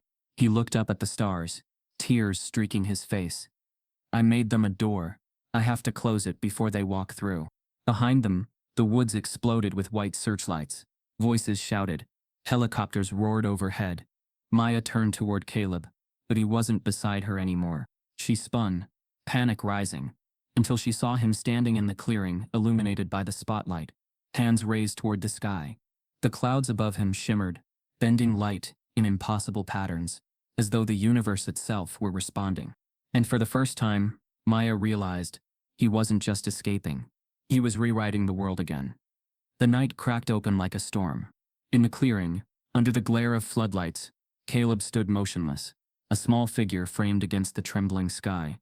The clouds above rippled, bending light into strange concentric halos that pulsed with energy. Guards shouted orders. Scientists from the facility stumbled into the open, shielding their eyes from the blinding luminescence that now emanated from the boy. Maya crawled out from behind the fallen log, heart hammering. Caleb, she screamed. Stop. You don't have to do this. But he didn't move. His lips were moving soundlessly, eyes fixed on the heavens. Something invisible vibrated in the air. Not sound, not wind, but a frequency that pressed against the chest like grief itself. Leaves rustled though there was no breeze. Nearby equipment sparked, screens flickering erratically. Dr. Hale emerged from the trees, shouting over the noise. He's triggering the network link. He's overriding their firewall. What firewall? Maya yelled back. The containment system. His equations, they're alive in the servers. It didn't make sense, not in human terms. But Caleb's mind had never played by those rules. He'd left fragments of himself buried within the Echelon database, numbers that weren't just formulas but instructions. And now, he was calling them home. Maya ran toward him, stumbling through mud and broken branches. Caleb, please, she cried. You are free. You don't have to prove anything. He finally turned toward her, eyes glowing faintly in the reflected light. It's not about me, he said softly. It's about them. Who? The ones they'll never let be seen. The words cut through her. All those files, the other subjects, the terminated cases. He was talking about them. Behind them, alarms erupted from the facility. Hale stared at his tablet in disbelief. He's uploading it, he said. Everything. All the equations. Every restricted file. Every classified model. He's dumping them onto the open internet. What? Maya gasped. Hale's hands trembled. Do you understand what that means? He's giving the world the formula for unified reality. No control. No ownership. No gatekeeping. Maya's breath caught. He's freeing it. The guards advanced, shouting into radios. Contain the child. Disable the uplink. But it was already too late. Across the world, computer screens flickered. Servers from Boston to Beijing lit up with streams of untraceable data. Files flooded through encrypted channels, each stamped with a single title, for everyone. In laboratories, universities, and private homes, physicists watched in stunned silence as formulas appeared on their screens, equations so intricate and elegant they felt divine. Dr. Usha Raman, the scientist who had once tested Caleb at the observatory, stood in her office at MIT, staring as her computer decoded the final line. Her assistant whispered, "Is this real?" Raman's voice broke. "It's beyond real. It's everything." On social media, the world exploded. The boy who solved the universe trended in over 100 countries. People posted candle emojis, prayers, and the words, "Knowledge belongs to everyone." But not everyone celebrated. Governments panicked. Defense agencies scrambled to contain the leak, shutting down networks, blocking transmissions, deploying misinformation campaigns. But the data replicated faster than suppression could chase it, mirrored across thousands of servers, backed up by millions of users. The theory was free, irreversible, and Caleb was collapsing. Maya reached him just as his legs gave out. She caught him in her arms, his small body trembling violently. "Caleb, hey, look at me." His skin was cold, his pulse erratic. The glow in his eyes dimmed. "I had to do it," he whispered. "They couldn't keep it." "I know," she said, choking back tears. "You did it, baby. You did it." He smiled faintly. "Now everyone can see what I saw." Behind them, Dr. Hale knelt, stunned. "He just ended the monopoly of science," he said. "No one can claim it now. It belongs to humanity." Maya looked up, tears streaking her face. "Then humanity better deserve it." The noise from the facility grew louder. Helicopters approaching, men shouting commands, floodlights washed over the trees, and Maya shielded Caleb from the glare. "Don't let them take me back," he murmured. "They won't," she said fiercely. "I promise." He reached up, brushing her cheek weakly. "You were right, Maya." "About what?" "That truth hides best in plain sight." She let out a shaking laugh. "You brilliant, impossible child." He tried to speak again, but his breath hitched. His eyelids fluttered. "No, no, no," she said frantically. "Stay with me, Caleb. Stay with me." "I can still hear them," he whispered. "The stars, they're louder now." Maya pressed her forehead to his. "Don't go where I can't follow." He smiled faintly. "You already did." His hand slipped from hers. For a moment the world was silent. Then the forest erupted in light. The ground shuddered as the last of his equations pulsed through the air, an electromagnetic echo sweeping across the atmosphere. Satellites blinked out, then reconnected in perfect synchronization. Somewhere above, a new star flared into being. Small, steady, unmoving. Dr. Hale stared upward in disbelief. He encoded his final sequence into the sky, he whispered. He left his name in the data field of a satellite. He'll always be there. Maya cradled Caleb against her chest, sobbing. Around them, soldiers hesitated, unsure whether they were witnessing a miracle or a disaster. "He's just a child," she said, her voice breaking. "Why were you all so afraid of him?" No one answered. The floodlights dimmed. The forest went quiet again, except for the distant hum of servers that would now carry his work to every corner of the earth. Maya rocked him gently, whispering through tears, "You did it, my love. You set the truth free." Caleb's lips moved one last time, barely audible. "They'll only remember me once I'm gone." Before she could respond, his body shuddered, and from the laptop in her bag, a faint blue light flickered to life. On the screen appeared a single equation, forming slowly, one digit at a time, beneath a blinking cursor. The equation ended with a sentence written in Caleb's handwriting. "This isn't the end." The world did not end when Caleb Monroe collapsed beneath the stars. But something quieter, stranger happened. The world changed the way it listened. For the first time in history, physics wasn't confined to lecture halls or journals. It lived in every screen, every language, every human hand that could reach the internet. Within hours of Caleb's equations spreading, online communities of scientists, amateurs and dreamers began decoding what he'd released. And the astonishing thing was, it all worked. What NASA had spent billions to understand, this child had captured in chalk and silence. The numbers proved unshakable. His models predicted cosmic motion with frightening accuracy. His final sequence of light, the data he'd embedded into the satellite, became the backbone of a new predictive model that explained the interplay between gravity, matter, and time. He had done what Einstein, Hawking, and generations of physicists couldn't. He had unified it all. But even in triumph, the world revealed itself. On television, the same scientists who'd once mocked him now fought for proximity to his name. Harvard's physics department released a statement. 3 days later, the late Caleb Monroe's contributions to the field of unified physics are a reminder that brilliance knows no boundaries. We are proud to have inspired such potential near our campus. Inspired. The word cut Maya like glass. She stood on the steps of that same campus, cameras flashing around her, microphones thrust toward her face. They wanted a quote, a reaction, a soundbite that could fit into their narratives. But her voice was calm, slow, deliberate. "You didn't inspire him," she said. "You ignored him. You laughed at him when he had nothing, and now you want to wear him like a medal. Caleb didn't come from your institution. He came from your neglect." Her words spread faster than their apologies. A week later, her documentary, The Boy Who Solved the Universe, premiered online. It wasn't glossy or grand. It was raw, handheld footage, voiceovers, interviews with shelter workers, and street corners where Caleb had once drawn on the concrete. It wasn't about math. It was about being unseen. One clip played everywhere. Maya sitting in front of the camera, her eyes red but unwavering. "They said genius couldn't come from the streets," she said. "They said poverty kills potential. But it wasn't poverty that almost killed him. It was arrogance. It was the quiet violence of a system that teaches people to look down instead of around." The video reached millions. Schools began teaching Caleb's life alongside his equations.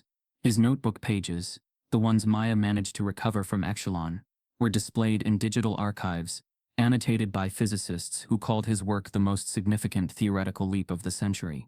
Yet even as his ideas unified science, they divided humanity.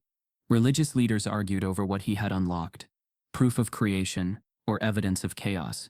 Politicians used his story to campaign for innovation initiatives, while ignoring the children sleeping under bridges a few blocks from their podiums. Maya watched from afar as his face, once a meme of mockery, became an emblem of genius. His brown skin, his curly hair, his shy smile were now printed on textbooks and murals across the country. But for all the praise, she could see what was missing. They still didn't see him. They saw his mind, not his pain. His miracle, not his humanity. One evening, months later, Maya visited the same stretch of concrete where she'd first found him drawing, in the frost. The air was cold again, the campus lights distant. She knelt down and ran her fingers over the faint chalk stains that time hadn't yet washed away. "Do you see what they did, Caleb?" she whispered. "They finally said your name, but they still don't know how to say your story." Behind her, a voice broke the silence. He wasn't the first. Maya turned. It was Dr. Asha Raman, the scientist who had once tested Caleb's equations at the observatory. She looked older, warier. "I went back through the archives," Raman said. "There were others, children like him, undocumented, forgotten. Echelon tested hundreds. Most didn't survive." Maya's breath caught. "How many?" Raman shook her head. "Too many to count. They buried the records deep. But your boy, he made sure we found them. His equations weren't just physics. They contained data. He hid the names inside the numbers." Maya stared at her in disbelief. "He gave them back their voices." Raman nodded. "He made the universe listen." Word of this revelation ignited another wave of outrage. Investigations were launched. Congressional hearings held. Echelon's directors denied everything. claiming data tampering. But when the full list of missing children surfaced, 87 names in total, the lie collapsed. Across the country, vigils were held. Candles flickered under murals of Caleb surrounded by the stars he once whispered to. Maya attended one vigil quietly, standing at the back of a crowd that chanted his name. She didn't speak. She couldn't. The sound was enough. Thousands of voices carrying the syllables of a boy who had never asked for anything but to be seen. Later that night, she walked alone to her small apartment. Her laptop sat on the table, still glowing faintly from the last playback of the documentary. She opened it to check messages, expecting nothing new. But there it was, an unread email. No sender, no subject. The timestamp 27. Her pulse quickened. She opened it. The message contained a single link, untraceable, encrypted. When she clicked, the screen went black for several seconds. Then a video flickered to life. Static first. Then an image. Caleb, sitting in a dimly lit room. Older somehow, his hair longer, his face thinner, but his eyes, those same deep, unbroken eyes. Maya, he said softly. If you're watching this, it means they let me finish. She froze, tears spilling silently down her cheeks. They thought they could own what I made, he continued. But I learned something. You can't own what you don't understand. He smiled faintly. They'll spend years trying to build what I already gave away. But the real equation, the one that matters, isn't about the universe. It's about people. You can solve everything except the hearts that refuse to listen. He looked down briefly, then back at the camera. You told me once that truth hides best in plain sight. You were right. So I left it where everyone could see it, even if they don't know what they're looking at yet. The image glitched. The sound warped. His final words came through in fragments. Don't look for me. Look up. The video cut to static. Maya stared at the screen, trembling. Then she noticed something, a faint reflection in the frame's corner. Behind Caleb, glowing on the wall, was a star map. At the center of it, one dot brighter than the rest. The same unmoving star that now hung in the night sky, the satellite that carried his final sequence. Her heartbeat thundered in her ears. You're still out there, she whispered. She rushed to the window, looking up. The sky was cloudless, endless, and there it was, faint but steady, that single fixed light above the horizon. As she watched, it flickered once, twice, then pulsed 3 times in perfect rhythm. It wasn't random. It was code. And Maya realized, with a trembling smile, that Caleb Monroe, the boy they'd erased, doubted, and dehumanized, was still writing from the stars. For days after the mysterious video appeared, the world spun on the axis of a single question: was Caleb Monroe alive? The encrypted clip, brief, grainy, and heartbreakingly human, spread faster than the equations that had once made him immortal. Within 24 hours, it was everywhere. On university screens, on news broadcasts, projected onto the walls of classrooms and the sides of city buildings. The boy the world had buried in genius had resurfaced, older, thinner, but unmistakably alive. And he was speaking again. The video began in darkness, a faint hum in the background. Then, slowly, the image resolved. Caleb, sitting in front of what looked like a small solar-powered workstation. The light was natural, soft, the kind that filtered through trees. Behind him was the faint silhouette of a mountain ridge, and the sound of rushing water. He looked older, maybe 14, maybe 15. Time had carved him, but not broken him. His hair was longer, his skin still that rich, deep brown that glowed in contrast to the pale light. The boy genius had grown into something quieter, more deliberate. People keep asking what the equations mean, he began, his voice calm, almost too calm. They think it's about space, or gravity, or how the universe moves. But it wasn't about that. He paused, eyes flicking up to the camera. It was about balance. The silence that followed was alive with meaning. Every particle, every wave, every heartbeat, they all try to balance. That's the law no one writes about. The universe isn't chasing perfection. It's trying not to forget itself. When things are unequal, it collapses. When one side takes too much, the other disappears. That's not physics, that's humanity. He leaned forward slightly, his gaze steady and sad. When I was little, people used to tell me I didn't belong in certain places. That genius had a face, a color, a sound. But the equations never said that. They never cared who wrote them. The numbers didn't see race. The universe didn't see rank. Only people did. Maya watched the video from her apartment, the glow of her laptop casting long shadows across the room. Her hands trembled as she hit replay again and again. Every word was a revelation, not just of science but of soul. Caleb continued, his tone as soft as rain. They took me to make me useful, but they never asked what I meant. They wanted weapons. They wanted walls. But the math, it wasn't for destruction. It was for understanding. It showed how energy connects everything. People, stars, air. You can't destroy part of it without destroying all of it. He exhaled slowly. When they used me, I realized something. Racism, greed, power, they're all equations too. They start with imbalance. One side takes, the other loses. The system breaks. Every time someone says a child can't belong, the universe tips further away from what it's meant to be. He smiled then. Small, almost wistful. But balance always returns. It just chooses new hands to hold it. Around the world, those words hit like a tremor. Social media exploded again. Hashtags bloomed overnight. Arnold's equation. The Caleb principle. Energy of equality. Professors dissected his speech in lecture halls, pulling quotes and symbols from his early notes. Activists used his phrases at protests, painting every mind as cosmic on placards in school walls. For once, science and justice spoke the same language. Governments, the same ones that once denied him, now cited his theory and research about renewable energy, atmospheric balance, even mental health. They called it the Monroe Principle, the idea that all systems, physical or social, move toward balance when given equality of energy, whether that energy is light, matter, or empathy. It became more than a theory. It became a philosophy. Still, no one knew where he was. Some said he lived in the Andes, surrounded by astronomers who'd turned monks. Others believed he'd fled to Africa, teaching under a different name. Conspiracy channels insisted he'd transcended humanity altogether, merged with the frequency of the cosmos. Maya didn't believe any of that. She believed he was exactly where he wanted to be, somewhere quiet, where the noise of the world couldn't reach. She turned the volume higher as the video continued. Caleb looked into the lens again, expression grave. The universe listens to everything, even the things people try to silence. Every injustice vibrates through it. Every cruelty leaves a mark. He hesitated.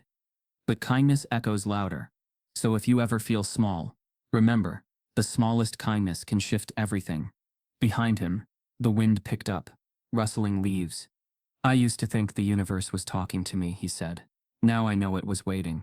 Waiting for people to hear what it's been saying all along. He glanced off screen, as if looking at something or someone we couldn't see. You can't fix the world by proving you're the smartest.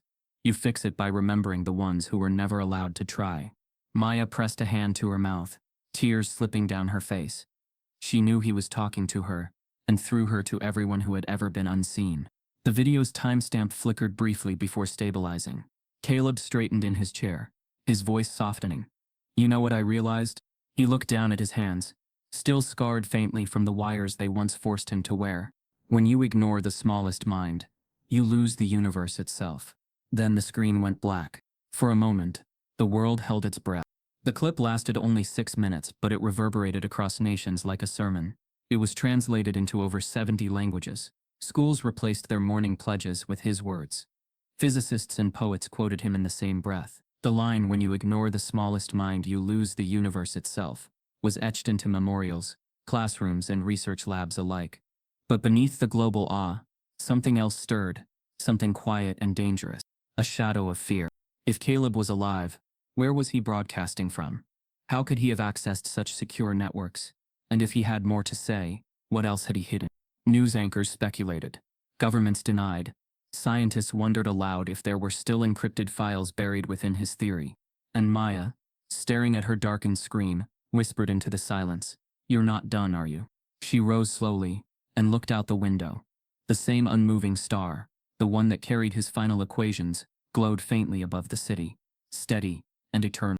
For the first time, she understood the quiet hum that seemed to follow his name everywhere, not the sound of fame, but of something greater. The world had finally begun to listen. But 2 nights later, as she sat reviewing her documentary footage, her screen flickered, not with static this time, but with coordinates. Beneath them appeared a single line of text written in code she knew by heart. The equation isn't finished. The world moved forward, but it never truly left him behind. Years had passed since Caleb Monroe's final transmission. Years in which nations rose and faltered. Science rewrote itself, and humanity tried to live up to the words of a child it had once ignored. Yet his voice lingered everywhere. In classrooms, in laboratories, in quiet places where people whispered his equations like prayers. And now on a crisp autumn morning in Cambridge, Massachusetts, the air carried a reverence it had never known before. Harvard University, the same institution whose walls had once echoed with laughter at his expense, was unveiling its newest monument. A memorial not of marble pride, but of overdue humility. Hundreds gathered in the courtyard beneath the same red brick walls that had shadowed his childhood. The new structure stood tall at the center, a gleaming black monolith carved from basalt etched with faint constellations that shimmered when the sunlight touched them. At its base, in silver letters, were the words that had changed the world. When you ignore the smallest mind, you lose the universe itself. Caleb Monroe, age. The crowd stood in silence. Professors, students, journalists, and children from shelters, all stood shoulder to shoulder, an audience made equal, if only for a moment, by the ghost of the boy who had proved them wrong. At the podium, Maya Jefferson adjusted the microphone. Her hair was streaked with gray now, her voice softer but no less resolute. Behind her, a plaque bore her name as producer of The Boy Who Solved the Universe. 20 years ago, she began, a child slept outside these walls. He asked questions no one wanted to answer, and when he found the answers himself, the world mocked him before it believed him. The wind lifted a few fallen leaves across the courtyard. Somewhere in the back, a child coughed. Caleb wasn't a miracle, she continued. He was a mirror. He showed us what we looked like when we chose to look away. He showed us what the world loses every time it decides genius only comes dressed in privilege. Her voice wavered slightly. I remember the night he told me he saw numbers in puddles, reflections, and stars. I thought it was poetry. I didn't realize it was prophecy. A ripple of emotion moved through the crowd. Maya gestured toward the children sitting in the front rows, boys and girls from shelters, foster homes, and community centers. Each wore a navy jacket embroidered with gold letters. Caleb Program, Class of Today, she said, those children represent what he believed in. That brilliance has no address, no pedigree, and no price. The Caleb programs now run in over 50 states, and 50 countries beyond that. They teach science, art, philosophy, but more than that, they teach dignity. She took a long breath, looking up at the towering walls of Harvard's halls. When I first met Caleb, he was invisible. Now his name is carved into stone that will outlast us all. But I ask every one of you here, are we really honoring him, or are we still trying to forgive ourselves? The question hung in the air like smoke. After the ceremony, as the crowd dispersed, Maya walked alone through the campus. Every brick, every path was layered with memory. The gate where security had once chased him away. The bench where he'd slept. The science lab window where he'd watched the students who never looked back at him. And yet the air felt different now. Not cleansed, but awake. Inside the new Caleb Monroe Center for Unified Science, children of every background filled classrooms named after underrepresented pioneers. Katherine Johnson, George Washington Carver, Mae Jemison. Their laughter echoed through the halls that had once been silent toward voices like theirs. A mural stretched across the main hall, Caleb's face surrounded by constellations, his eyes reflecting galaxies. Beneath it a quote read, "The universe listens to everything, even what people try to silence." Maya stood before it, whispering, "You made them listen, Caleb." Over the years, the ripple of his discovery had transformed far more than science. His balance equation became the foundation for new global policies in environmental ethics and energy equity. Physicists redefined energy as the universal language of fairness. Social scientists used his theories to model economic justice.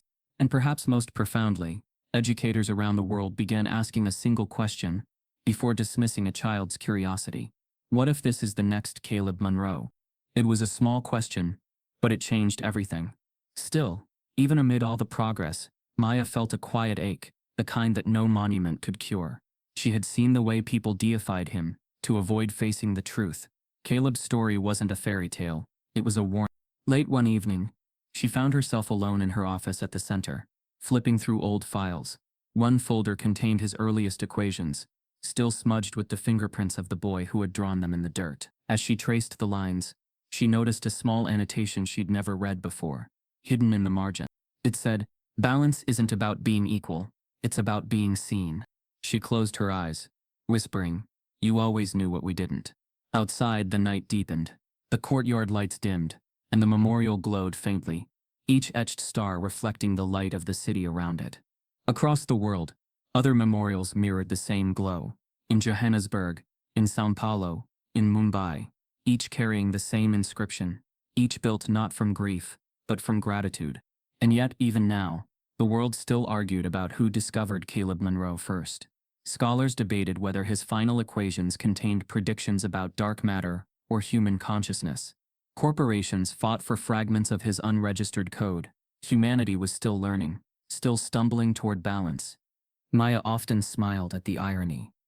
"Even his truth can't be owned," she would say in interviews. "It resists possession the way he resisted erasure." But in her quiet moments, she thought less about his brilliance and more about his loneliness. The world celebrated his mind, but she remembered his smallness, the boy who once whispered to the stars because no one else would listen.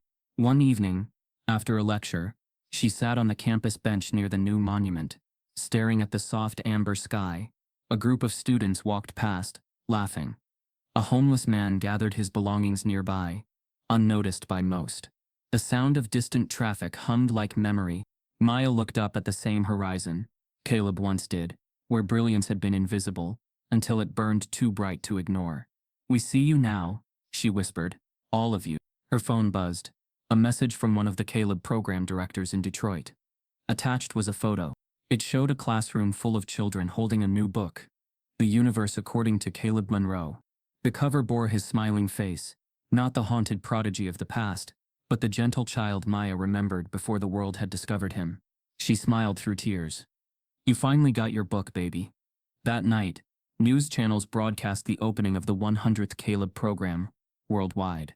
In cities where poverty had silenced generations, kids now studied physics alongside poetry, and for the first time in recorded history, the enrollment gap between rich and poor students began to shrink. Humanity, however slowly, was balancing again. As midnight fell over Cambridge, the courtyard emptied. The memorial lights dimmed to soft silver, and across the street, in the same alley where Caleb once slept, a small figure sat beneath the lamplight.